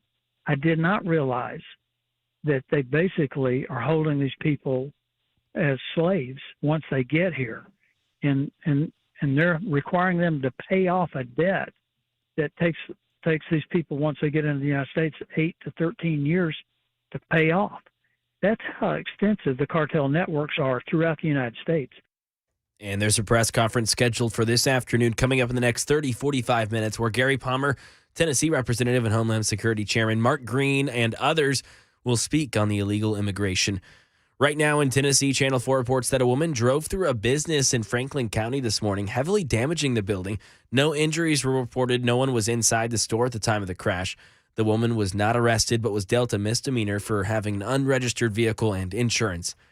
And some new information about conditions when a Japan Airlines plane hit a Japan Coast Guard plane on Tuesday, killing 5 of the 6 on board the Coast Guard aircraft. Here's Alex Stone. ABC News has learned warning lights that tell pilots whether a runway is clear of another plane or not were not working at Tokyo Haneda Airport the night of the crash. A message to pilots alerted the system was down indefinitely. That will be part of the investigation. Air traffic control recordings indicate the Japan Airlines Airbus A350 was given clearance to land, but that a smaller Coast Guard plane it hit had inched out onto the runway. And that is the latest news. Weather's next. I'm Mac Morey, WTN News.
It is 2024. The holidays are officially behind us, and now it's time to think about you. You've probably been thinking a lot about family members and friends over the holiday season. That's what we do. Let's talk about you for a moment. Are you in pain anywhere on your person?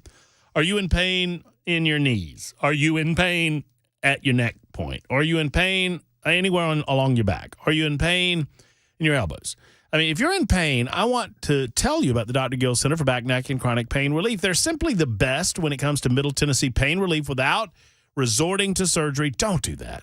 Without resorting to needles or to pills either. So many people live with pills in their life. They live with needing to take shots to block the pain in their life. Well, if you're tired of being pilled up, and if you're tired of living this way, it's time to schedule an appointment with the Dr. Gill Center. Let's make 2024 pain-free with their chiropractic care. It's so much more than that. They have the Class 5 laser system, the red light therapy, the spinal decompression. It's all designed to reduce inflammation in the body, reduce pain in the body, accelerate healing of the body, and doing so in a pain-free fashion. So don't take a pill. Call Dr. Gill and the Dr. Gill Center for Back, Neck, and Chronic Pain Relief, 615-882-4838, 882-4838 for the Dr. Gill Center.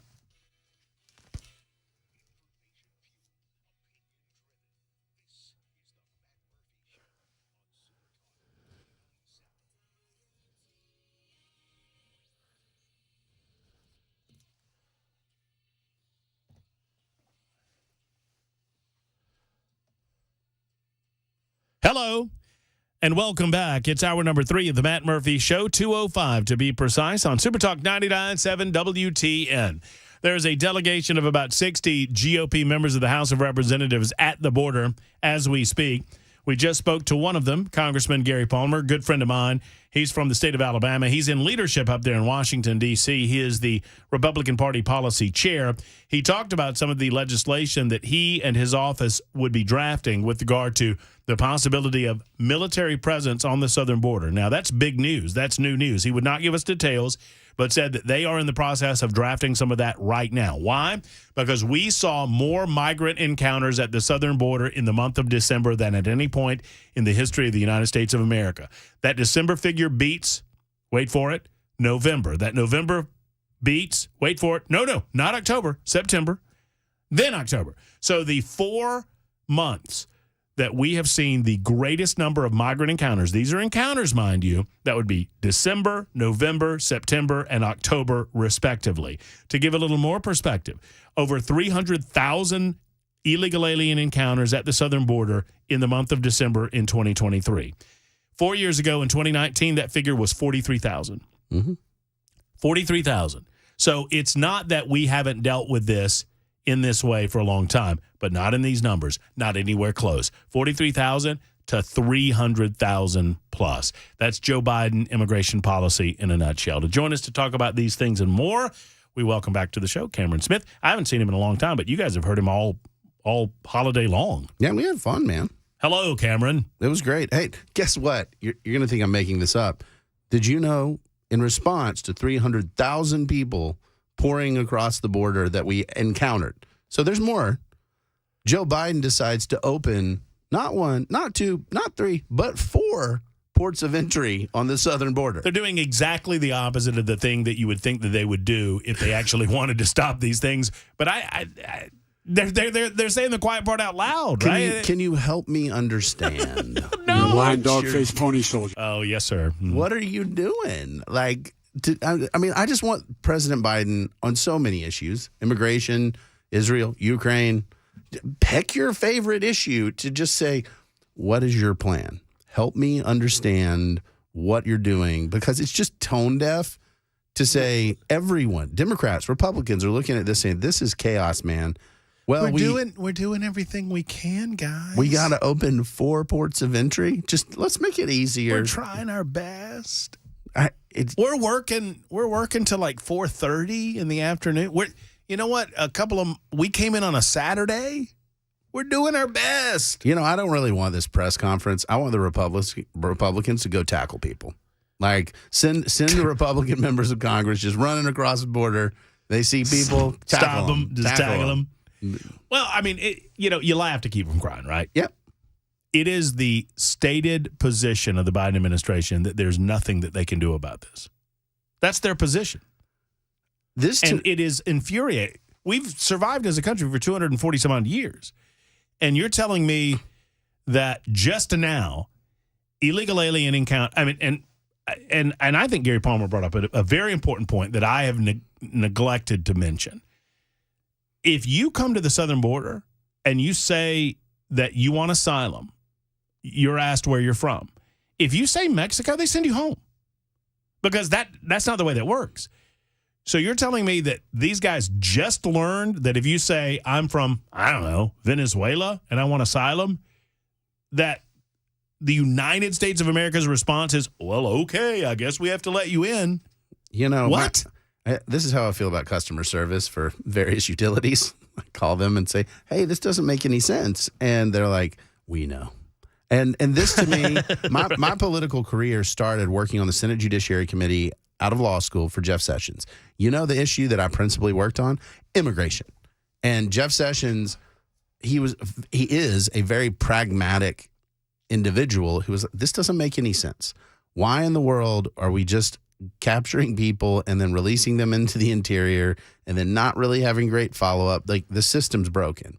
And so this is when Bush and McCain were doing comprehensive immigration reform and stuff like that. Gang of 8. And it was my job to throw a wrench in it and be like, well, how about reality? Like, this seems like we're rewarding people who've done the wrong thing. And that was in 2008-ish. Mm-hmm. Cannot say it enough. Jeff Sessions, regardless of what you think of Jeff Sessions as an attorney general, and I have my own thoughts about how his hands were tied and a lot of that. Sure. Know this. He single-handedly, along with the American people and certain talk show hosts, but from a member of congressional standpoint, he single-handedly stopped what would have been blanket amnesty. It would have. Yes, absolutely. And that's what I was there for. And the folks that I work for, that's how long this has been. And even before that, it was an issue. But it's just been ongoing. Festering. And so now these levels are absurd. Like, this is just insane what we're seeing now. But the system's broken. And until Congress acts and says, no, we're going to do something better, we're going to have real process reforms, and we can get into the weeds about all that. There have been efforts to do this. It's just that it's a good issue for people to punch and be like, this is bad. And so they are not solving the problem. Well, the Democrats think that they've got a winning strategy because I think they want these illegal aliens into the country. They believe that in the long term it benefits them politically, and I don't think they really care about the short term. And they believe it benefits them, and they can win the public relations battle by conflating the two issues, right? I look at it as two issues, and I think it helps me compartmentalize it to say there's a border security problem. Do we have an immigration policy problem that needs to be addressed? Of course we do. Well, they conflate those two issues, and anytime they're asked about border security, they talk about immigration policy. They never talk about border security, not in a real way. They just reflect on him. Well, we tried to, resolve these immigration policy issues, and the Republicans wouldn't do anything. Well, it's because they're racist, the Republicans. You know that. Right, sure. You've heard that. I've been told. Yeah, You're a racist. Thank you. But, immigration, border security, racist. Plagiarism, racist. Everything is just, why don't you understand, you stupid plebes? And the immigration stuff in particular should just fire folks up to say, this is not complicated. We have to stop people from flooding across our national border. And yet we get a lot of hand waving from the Biden administration saying, but how do you stop people from getting well, how about a wall? Yeah, it's like, I don't know. I don't understand your ways. Yeah, a wall would be nice, wouldn't it? Yeah, or just stand there, with law enforcement. I don't care. This is the stupidity in all of this. And I understand it's complicated. I've studied this issue my entire professional life. It is complicated. Like, when we pick up somebody and we don't have a repatriation agreement, we can't just fly them over the country and drop them out with a parachute. Daryl wants to know, why not implement the laws already on the books? That's a good question. Yeah. I do not believe that there is not a way for the Biden administration to stop all border crossings in a temporary fashion. All is a challenge, but because some of the issue, and nobody wants to admit this, but There's some areas of the border where constructing a physical wall is really challenging. No, I get that. You can have surveillance and stuff like that. Here's a good example. No, I'm talking about processing. I'm not talking about the gotaways. I'm not talking about the people that get around the borders. I mean, I get that. So here's a good example of how absolutely terrible the Biden administration is on this. There's a program called the 287G program. Have you ever heard of this? I'm sure you have. It's a program under which state governments can work with the federal government to enforce immigration law, right? So that program exists, and all that has to happen is the federal government executes a memorandum of understanding with a state and says, okay, cool, here's how we want to enforce the law that's on the books. Will you help us? And they say yes. And then there's a process that's outlined, and they deal with it. Instead of working on something like that with Texas, Biden is basically going after Texas and suing Texas and saying, your enforcement of immigration laws is unlawful and unconstitutional, and therefore we're going to stop you from that, versus trying to partner with you to affect the laws that are in place. And let's just call it out. This is about census numbers, that the immigrants who are here without status are still counted in the census, the United States Census. Why is that relevant? Reapportionment. Yeah, short term, you get more representatives in those bluer states. And long term, I think the long-term goal is to ultimately process the individuals into the country in a way that they have voting rights. And when that happens, the calculus is, 7 out of 10, 7.5 out of 10 will vote Democrat. But the point for the Democratic side of things is, wait a minute, they're going to these urban areas. We know they're heavily Democratic. Those numbers are used in reapportionment. But even if they can't vote, it's, well, now this seat's here. This population hub is here and the majority there. It's a Democratic political game, and we need to just be honest about it, because do I think it's going to work out for them long term? No, because a lot of the folks coming in are very much more socially conservative than the woke left. But in terms of, hey, I'm leaving a bad situation and I want to come in here, and the Democrats are saying, hey, yeah, you're one of us now. In the short term, it'll play for them. There is no world that I live in that this wasn't better under the Trump administration. This is a feather in his cap. Yes. I mean, any further focus on this issue is a benefit to the Republican Party in 2024. Would you agree? Wholeheartedly. So how does the Democrat, how do they work around this in an election year? Did you know Trump is the worst thing to ever happen? Right. Did you know that democracy is under threat in the ballot, in the nighttime and daytime, depending on who you are? Mm-hmm. This is the game. They're not hiding this. They can't win on the issues because they don't even know what their plan is. They're not trying to debate the issues. They're basically saying, did you know Trump will eat your babies? Mm-hmm. That's the strategy. That's how it's going to go. And this is Joe Biden. He's the worst candidate in my lifetime, as far as I can tell. Mr. Wise guy over here.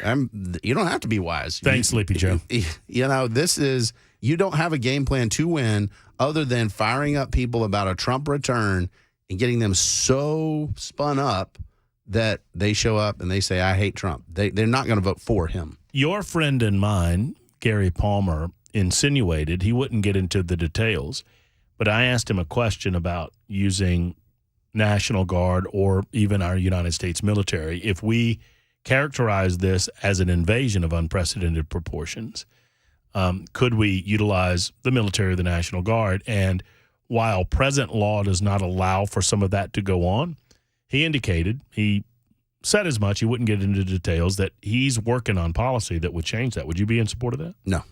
Why not? Because I think that, first of all, you have a unitary executive that's in charge of the whole executive branch. And if Joe Biden is not using his law enforcement capacity right now to enforce the law on the border, why would he do it with the military? It's not like Republicans in Congress get to control the military. And so, and then there's also the idea of deploying the American military on American soil is something that I'm just really reticent about, unless, we're talking an invasion that we're defending from a sovereign country. And I understand we can argue the semantics here, but China, they're not killing thousands of people on a daily basis with their fentanyl. We can talk about fentanyl, but my point on the border, I mean, do they have to wear uniforms? Yeah, actually, and when it comes to having the American military deployed there, yeah, and I mean, then we're screwed. Because if they know that, and that's our line in the sand, if we're going to declare that just because feelings, then we're screwed. But my point is the same guys because they don't wear a uniform. The same guys in charge.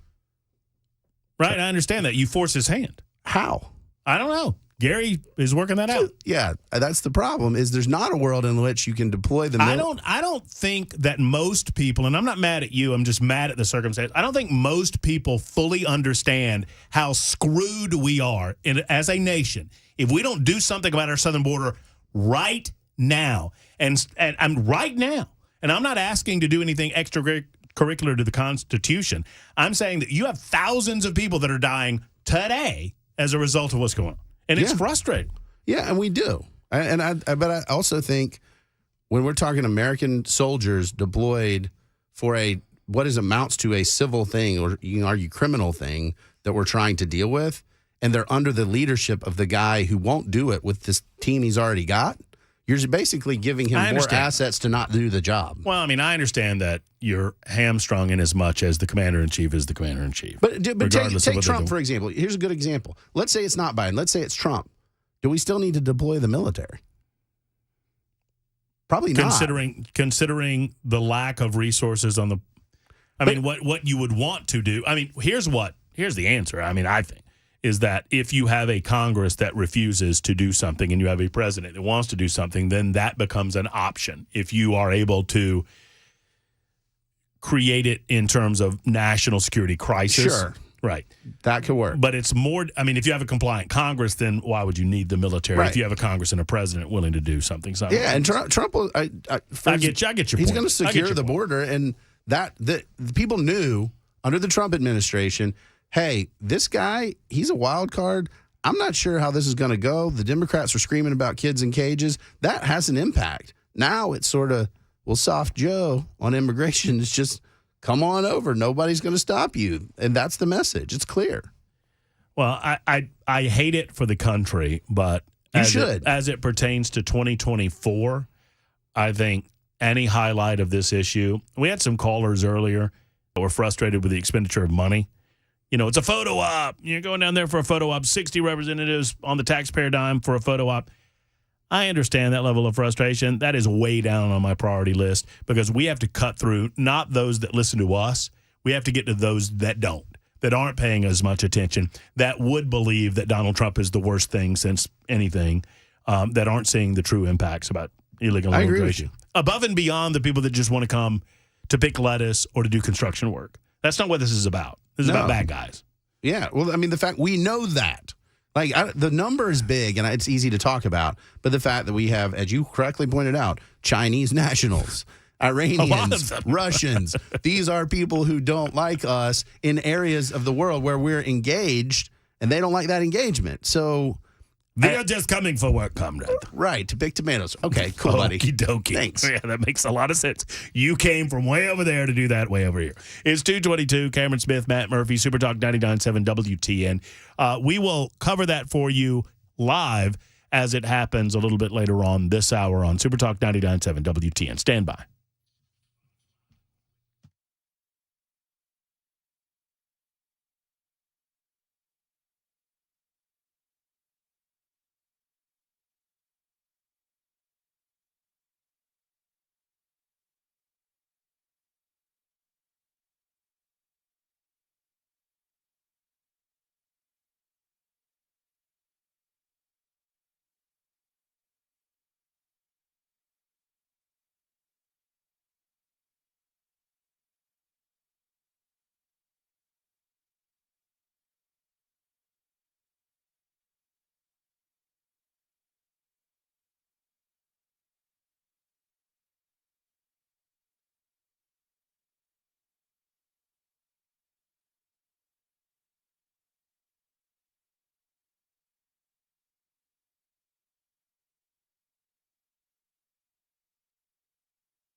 Alabama Representative Gary Palmer joins the Matt Murphy Show. He is part of the 60 Republican lawmakers that there as a delegation in Texas today at the southern border. And an update in the Israel-Hamas war. Super Talk 99.7 WTN.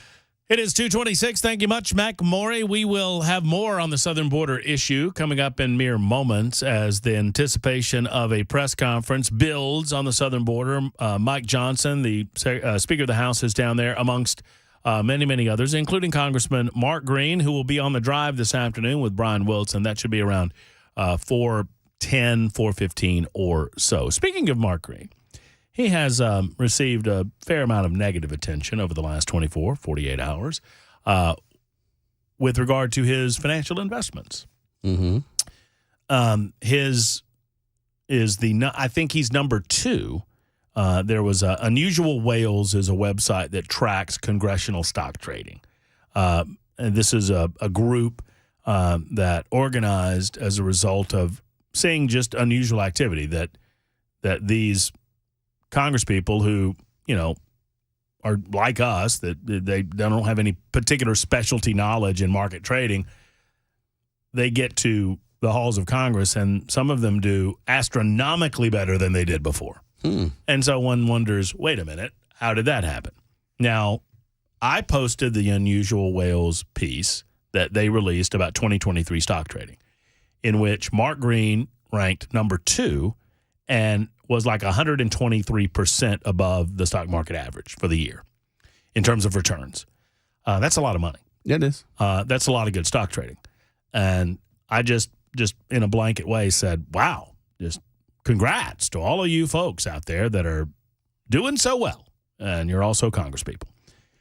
Mark, his people contacted me and sent me a letter that was sent by him to whomever his market investment financial planner is, that said, hey, you need to do this for me. This was in 2020. You need to do this for me and my family. You need to make these decisions independent of anything that we talk about. I'm not going to mess with you, and don't take anything from me. Sure. I trust you to do it on your own. Is that enough? Or do we need maybe a blanket, if you're in Congress, you can't engage in active stock trading? So I trust the voters on this one. And I really mean this, that the information's public. It's out there. And if you see somebody absolutely crushing it, either they have the best financial person available, which, hey, let's make that public too so we can all invest. I'll speak to that in a second. Love that. But I really don't like situations where we disincentivize average Joe people with like normal stock portfolios from working in Congress or serving. I think that's a bad idea, because super rich people, if you're rich enough that a blind trust is a thing you can do, then good for you. Yay. But like, you're not like me. And so I want people to be able to make investments, but I don't want them to be able to make investments based on insider information. And that to me is the wrinkle. And it is difficult, because the truth is, as a congressional staffer, and I was very senior staff, I had limitations on what I could do and what I had to disclose. But I came across information based on what Congress was going to do that I knew before other people knew, because it's, this hearing's going to come up, this thing's going to come up before it was public. That's not market information, but it's about what Congress is going to do. So, for example, if I have a big Bitcoin holding and then I get wind that, oh, man, the chairman of Ways and Means is going to go tear up Coinbase or some company and they're going to get just hosed. Well, I think in a way, I mean, you just illustrate the point that whether it's a congressional staffer or an actual congressman, that you're also putting good people in bad positions. Because if I do know that I have holdings in that Bitcoin company, and I do know that this hearing is going to come up, and I have knowledge that it might not go well for that company, then that might lead me to want to de-invest in that holding that I have. But isn't that insider trading? Well, and the way I handled it was no. Like, I can't do that. Like, I can't use so the difference is insider information like earnings before they are publicly released is what is already against the law, right? The fact that I know about what happens in Congress because I'm a member or I'm leadership or I'm a senior staffer is different because it's not corporate data, right? And so that to me is it can impact the markets, and you should not be able to use knowledge of congressional proceedings to benefit yourself financially. So we leave it up to the knowledge of the voter to determine whether or not the individual congressman or woman is acting in a manner that would be consistent with my ethics? Yeah, basically, because Mark Green's a good example. So he did really well. Like, it's like enough to flag it kind of really well. 122.2% better than average. Pretty awesome, right? That's pretty good. But to call him to account and be like, explain this. You're telling me you had no active role whatsoever in selecting any of these things, and you passed no information along to your financial manager. And if he says yes and the people believe him, then they should keep electing him. Here's what I want to know. I'm going to tell you my one question for Mark Green that would resolve all of this for me. All of it. Every bit of it.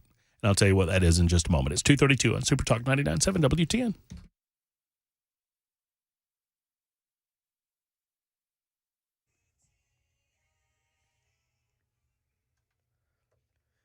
.232, I'm Mac Morey with your top stories. A cloudy day on Music Row, 41 degrees. We got a weather forecast on the way. As record crossing numbers are being recorded at the southern border, over 302,000 in December. A delegation of around 60 Republicans are now there at the border to be face-to-face with this crisis. One of those is Alabama Representative Gary Palmer, who joined the Matt Murphy Show today and responded to the fact the Biden administration has claimed they can't do anything about the illegal immigration. It's a bold-faced lie because there are Mexicans trying to enter here that are claiming asylum, and they get sent back to Mexico. We send the Mexicans back. The people who actually want to come in here and actually work, it's the Venezuelans and people from 160-something other countries. Over 3,000 Chinese nationals have been picked up at our border. And right now in our nation's capital, the first hearing to impeach Homeland Security Secretary Alejandro Mayorkas is next Wednesday. Tennessee Congressman Mark Green is chair of the House Homeland Security Committee, and it will conduct the hearing. He's among 60 Republican lawmakers that are among that delegation at the border today. And he'll be a guest on WTN's The Drive with Brian Wilson live at 4:05 today. We are also monitoring a possibility for a conference with Speaker of the House Mike Johnson and GOP to discuss their trip at the border in the next 30 minutes. And the Israel-Hamas war, the second in command in Hamas's political wing, is dead. Salah Arori was killed in a drone strike yesterday. It had all the hallmarks of an Israeli targeted killing. Jerusalem is staying mum.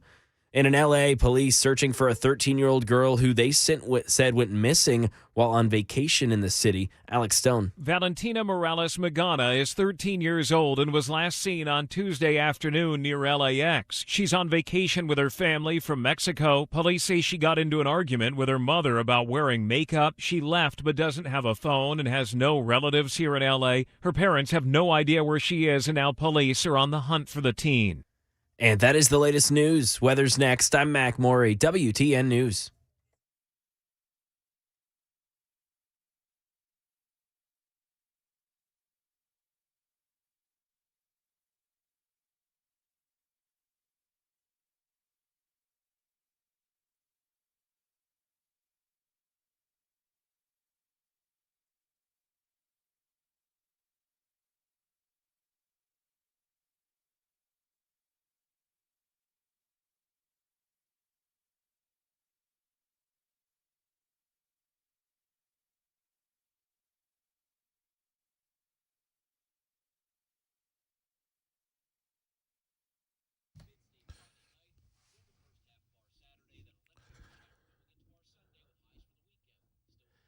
Hey, gang, it's Matt Murphy. I met with the group at We Grow Hair. They are PAI of Tennessee. And I sat down with them. I walked through their facility. I toured the facility, and they gave me an examination. They checked out my hair and my hair follicles and everything involved with that. And while they said that at one point down the road I might need some laser treatments, that ultimately I'm looking good with regard to my hair and keeping my hair into my old age. But many of you are not that way. a lot of guys suffer from hair loss. And We Grow Hair is the only company in the state of Tennessee to have their multi-unit hair grafting procedure. This procedure gives you more hair in one procedure than you will get in multiple procedures with any other guys. It saves you time. It saves you money. No one else has this. It is backed by the only company that I would trust with your thinning hair, and that is We Grow Hair and PAI. Friends, they've been in Nashville for over 26 years, and you do things that long for a reason because you do them well. Trust me, your looks are important. You need to find out why thousands of men have gone to We Grow Hair to restore their hair. We Grow Hair is right for you in Nashville. Before, during, and after your procedure, they will help you. Check out their website at wegrowhair.com. That's wegrowhair.com. You can schedule an appointment there, or better yet, give them a call and find out additional information. I understand that's a very important decision that you're making. 615-376-6010. 376-6010. Call today for your private consultation.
Super Talk 99.7 WTN.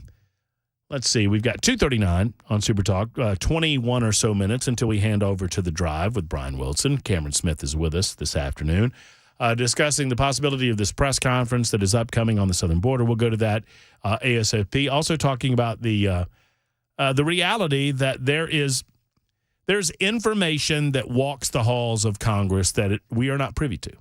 That's fair, right? Yes. And sometimes congressmen and women take advantage of that information in a way that benefits them and their portfolios. What is the answer? So if we don't like that benefit that they're getting in terms of their investment trading and strategies, do we shut it down? I don't know that that's the answer. I think but I don't know what the answer is. So more specificity on the disclosure reports. And here's what I mean by that. The timing of the trades. So you can trade, but for publicly traded stocks and things like that, when those trade orders are executed, there's a timestamp attached. Mm-hmm. And so when you disclose your buys and sells, you basically, as a member of Congress, must disclose when you bought, when you sold, not just I had this and now I have this. We have a deeper look into the books if you're a member of Congress. There's a lot of specificity. So then I can see, oh, well, what did Congress do? Well, they had this hearing. Oh, A week before that hearing, old boy bought a lot of that stock or whatever. Right. And somebody in the media can pick that up and run with that and say, hey, flag, this doesn't look right. I think that's probably the right answer here, because saying that, the more restrictions you put on essentially income generation in Congress, I know nobody wants to hear this, the more you assure that you have the ultra wealthy and elites running the show, because they're already rich. So they can say, oh, actually, I won't take a salary. I won't trade stocks. I won't do anything. You know why? Because I'm ultra rich. Yeah, And don't need to. They don't need to. And so average Joe goes in, can't get a benefit. I got Eagle Pass, Texas up on my screen. Hope you do as well. Let me go there. Speaker of the House Mike Johnson is speaking right now. Let's go to Eagle Pass, Texas. We all saw it happen.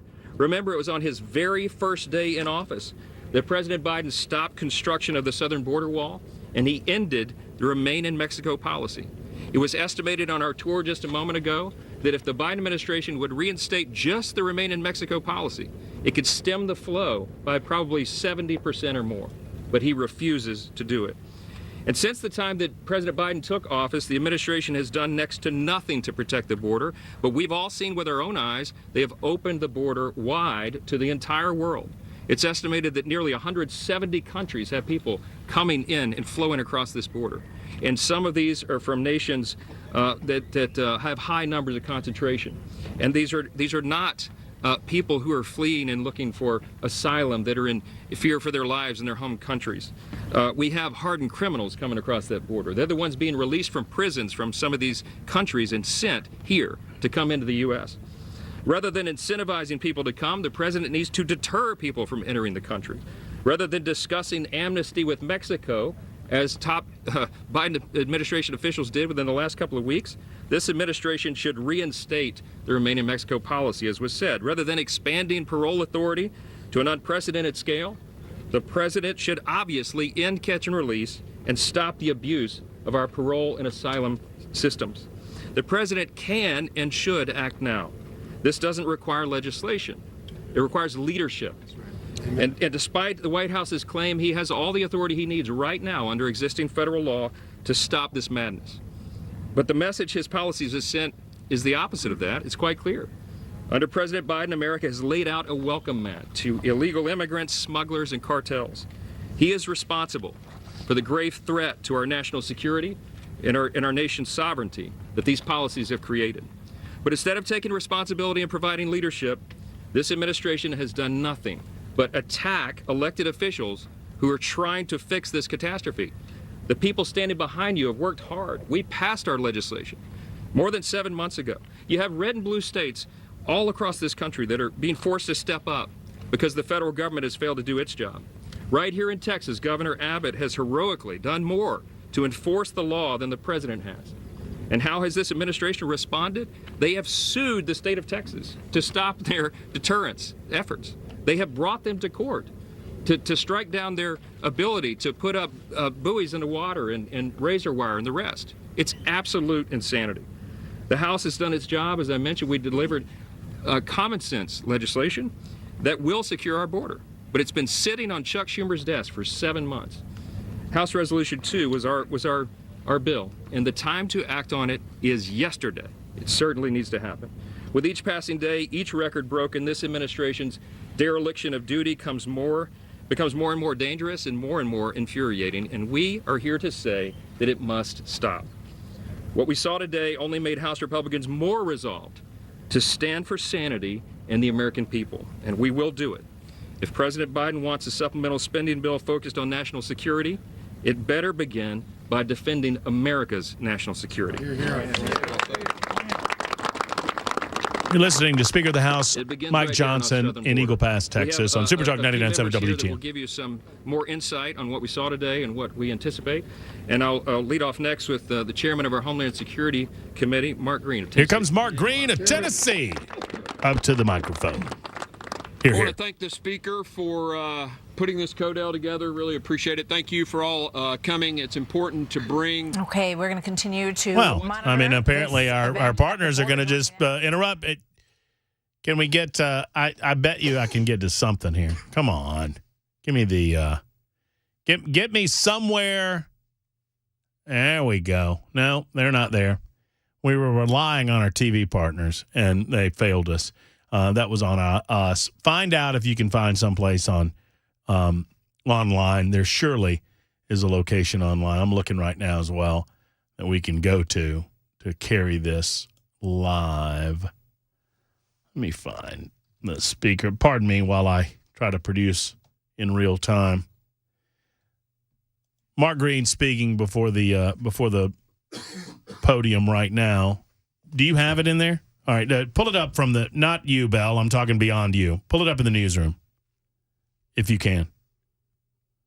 Get him in the newsroom there, Bell. Used by the cartels to exploit the American people Thanks, and make billions of dollars. Putting Americans at risk, hundreds of thousands of Americans dead to fentanyl. Tens of thousands of young people trafficked into sex slavery. Billions of dollars wasted. Expanded criminal networks now connected to the drug cartels in Mexico throughout our entire country. Director Wray admitted before my committee the other day, our committee the other day, that with the border wide open and a war in Israel, Hamas can just walk right in. That's the director of the FBI. He fears for his own agents. It's clear this is intentional. Secretary Mayorkas knows the policies. If the AG knows the policies, he thinks it's intentional. Secretary Mayorkas knows the policies are the He's cause. very upset. He's doubling down. Should be. He's doing this intentionally. Despite the catastrophic harm to our country. Well, our committee has finished its 5-phase investigation. I want to thank the members of the committee for their hard work and our staff. You're going to see a lot more coming here very soon. I'm going to let my colleagues talk about the numbers because I get to talk about them all the time. I want to spend my 2 minutes this morning telling you that the cause of the problem is Alejandro Mayorkas. It's afternoon. Thanks again to the speaker for putting this together, the members for coming. Well, those remarks were Every state written and in the city morning. in this country is a border state, but I want to say a special thank you and salute to Texas. You have borne the brunt of this, and we will not let you down. Accountability is coming, I promise. And I will be followed by the amazing chairman of the Judiciary Committee, Jim Jordan.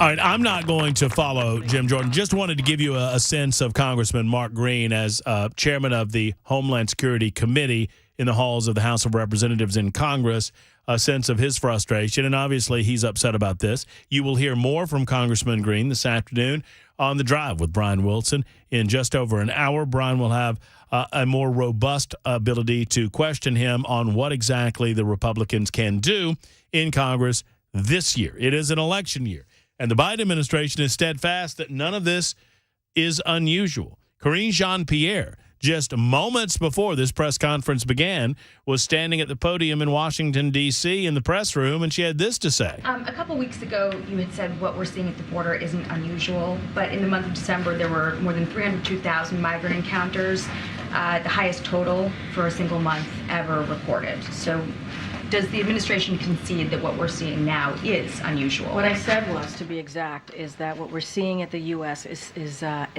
ebbs and flows in how many migrants arrive at the border. It's something that happens every year. It ebbs and flows. And it's fueled by efforts of smugglers to encourage irregular migration. All right, I'm going to stop her for a second. Let me give you the exact quote. The reporter, I love it when liberal reporters start getting annoyed at liberals in the White House. Here's the full quote from Karine Jean-Pierre 2 weeks ago. You know, it ebbs and flows.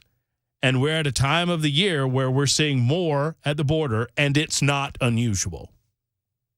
Here's the question again. A couple weeks ago, you had said what we're seeing at the border isn't unusual, but in the... And she denied that she said that. She said it's not unusual. It is unusual. It's never happened before. That's the definition of unusual, is it not, Cameron? She is very bad at her job. I don't know.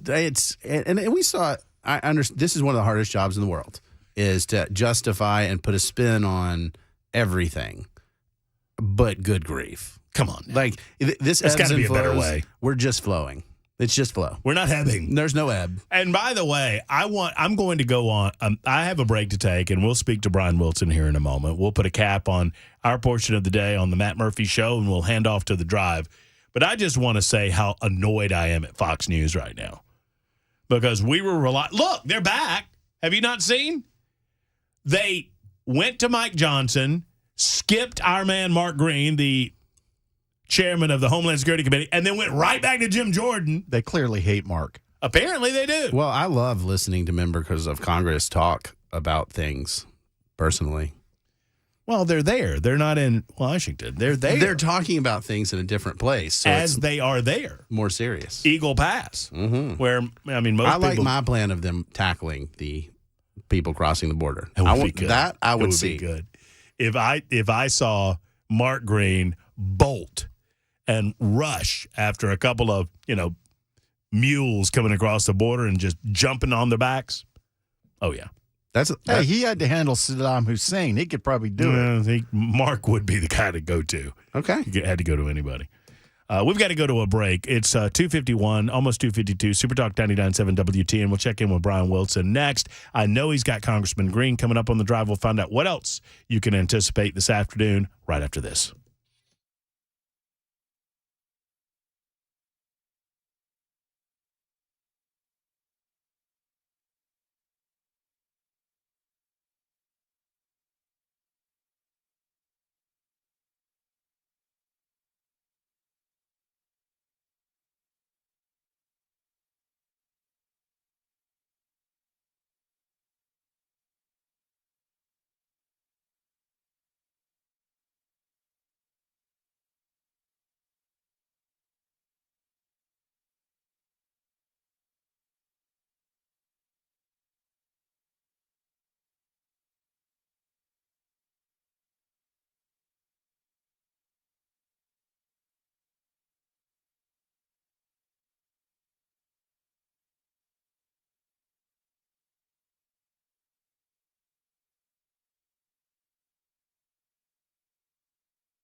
Super Talk 99.7 WTN, spending a good amount of time on the southern border situation, rightly so. It is the number one domestic issue facing the United States of America in 2024, in my humble opinion. And obviously many conservative Republicans in the halls of Congress see it the same way, as they have assembled at Eagle Pass, Texas. I've never been to Eagle Pass, but I'm going to guess. I'm just guessing that the gentleman I'm going to talk to in just a second has. And I don't know if that's true or not. But Brian Wilson's been all throughout Texas, grew up there. Brian, have you been to Eagle Pass? Well, that's that whole part of the world is my backyard. I mean, I grew up in Odessa, and, literally I think people lose sight of the fact that it's so remote in some areas. I mean, you can be on the Rio Grande River. I remember doing a stand-up one time for television coverage down there. We were talking about the drugs coming across the border at the time and how difficult it was to interdict them. And I was standing on the Rio Grande River, and I said, if you go look to my left, the nearest town is 300 miles away. Wow. If you look to my right, the nearest town is 120 miles away. I mean, that's how remote it is. And so it's difficult to cover all of that area down there. And so, yes, I've been there, and I understand the difficulty that the Border Patrol has. But they were doing a pretty good job until somebody became president, and then it changed. The statistic I saw earlier today, Brian, I don't know if you heard it. You've probably seen it.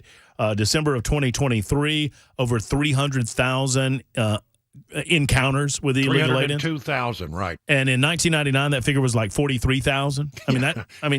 That just gives you the difference. What's coming up? You need to know about this story, doesn't it? We know Mark Green's coming up. What else is coming up on the drive? Well, Pete Hegseth will join us in the 4 o'clock hour as well. We're waiting for the Epstein names to drop, and a lot of 2024 news. In fact, I have a major announcement to make on the show about our coverage of 2024, and I'll get to that right after we start at 3 o'clock. Ooh, I know, but you have to wait. I know, but you have to wait. I think I know. But you have to wait. Brian Wilson coming up on the drive in mere seconds right after Mac Morey's newscast, and that's happening now on Super Talk 99.7 WTNC tomorrow, folks.